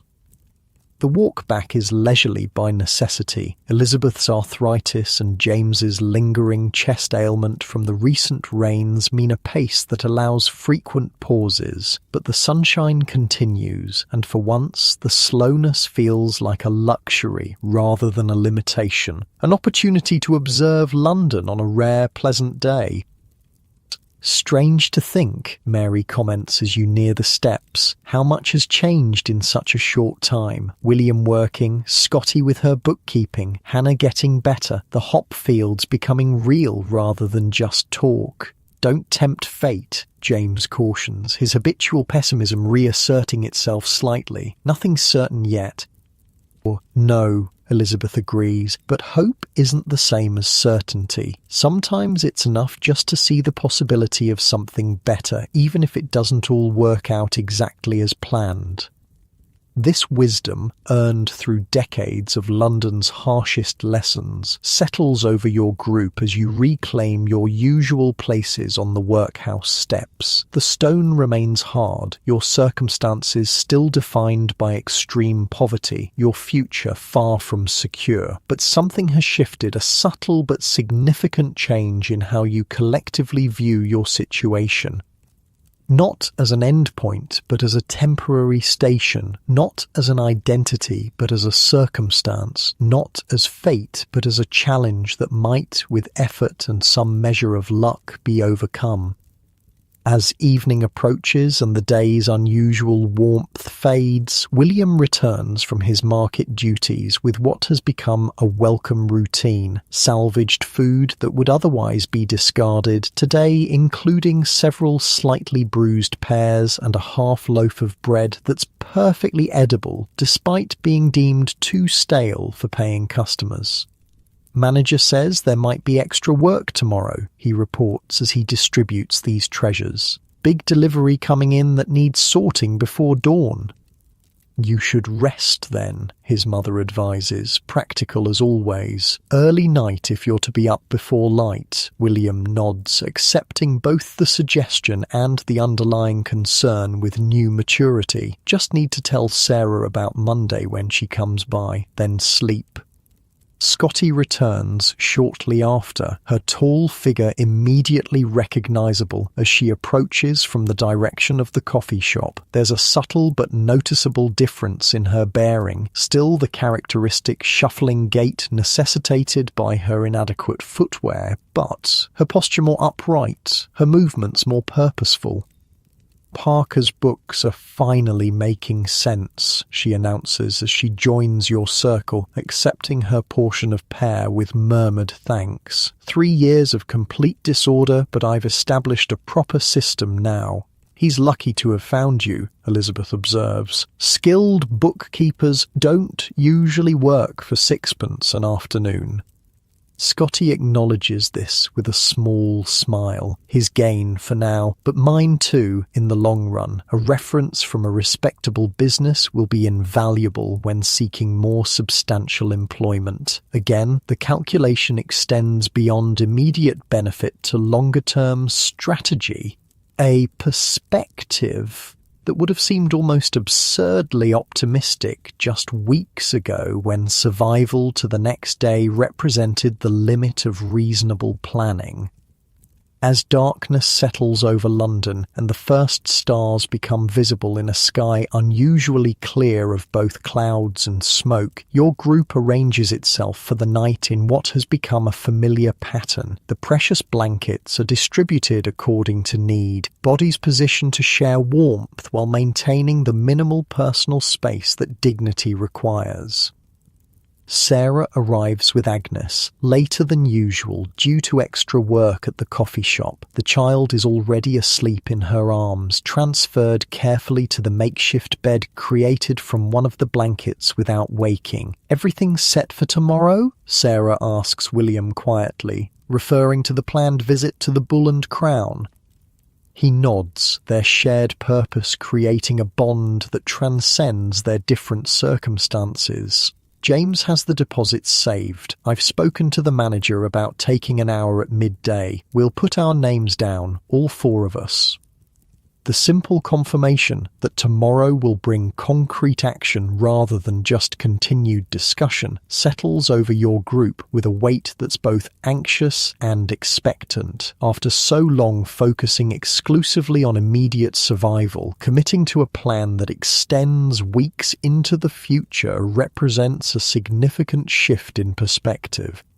Night deepens around the workhouse steps, the street growing quiet except for occasional passing figures, late workers heading home, constables on their rounds, others like yourselves seeking places to weather the dark hours, the familiar sounds of London after dark, distant carriage wheels, muffled voices from nearby buildings, the perpetual background noise of a city that never truly sleeps, create an acoustic landscape that has become, strangely, almost comforting in its consistency. Do you ever wonder, you ask, the question emerging from the contemplative mood that often accompanies these quieter moments, what it might be like, after the hop fields, if things actually change? The query hangs in the air between you, touching on hopes too fragile to be frequently examined, possibilities too easily shattered by disappointment to be regularly contemplated. Sometimes, Mary admits after a thoughtful pause, not grand visions, just a room, walls, a bed that's not stone steps, simple things. Work that uses what I know, Scotty adds softly, not just survival but contribution, purpose beyond making it through another day. Seeing Agnes grow up proper, Sarah murmurs, her hand gently resting on her sleeping daughter's back. School, maybe. A trade eventually. A better chance than I had. Dignity, Elizabeth summarises, the single word encompassing all these modest aspirations. That's what it comes to in the end. Not wealth or comfort even, just the basic dignity of being seen as a person, not a problem. The simplicity of these dreams, desires that most Londoners would consider basic rights rather than ambitious goals, underscores the profound gap between your current circumstances and even the most minimal definition of adequate living. Yet tonight, under stars rarely visible through London's perpetual haze, these modest hopes feel not like fantasy, but like possibilities within reach. We should sleep, William reminds everyone, practical concerns reasserting themselves. Tomorrow's important. The suggestion is accepted without argument. Bodies settle more firmly against the familiar stone of the steps, blankets drawn close against the night chill. The patterns of shared warmth arranged with the unconscious efficiency of long practice. Unlike many nights on the steps, sleep comes relatively easily this evening, perhaps due to the unusual exertion of the longer walk to visit Hannah, perhaps because of the psychological comfort of plans taking concrete form, perhaps simply because the absence of rain allows for marginally greater physical comfort than usual. As you drift toward rest, the images that float through your mind are not of the hardships that have defined recent memory, but of possibilities branching forward. The hop fields with their promise of earned money, William's expanding role at the market, Scotty's path back toward respected employment, Hannah's gradual recovery, Sarah's strengthened claim to raise her own child. Not certainties by any means. The gap between possibility and reality remains substantial, the potential for disappointment ever present. But tonight, on these same steps that have witnessed so much suffering, so much endurance, so much bare survival, something new has taken root, alongside the usual resignation and determined stoicism. Hope, cautious, tentative, realistic, but hope nonetheless. Your thoughts slow as sleep approaches, the familiar discomforts of the hard stone and inadequate shelter receding as consciousness dims. Tomorrow will bring its own challenges, its own decisions, its own blend of setbacks and small victories. For now, there is just this moment of peaceful transition, this brief interval between waking struggle and dreaming possibility.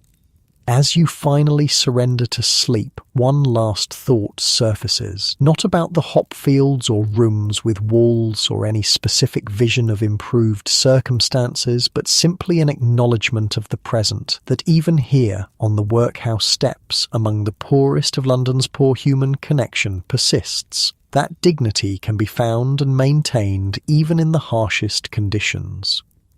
That small kindnesses, a shared blanket, a saved crust of bread, a hand offered in support, make survival not just possible, but meaningful.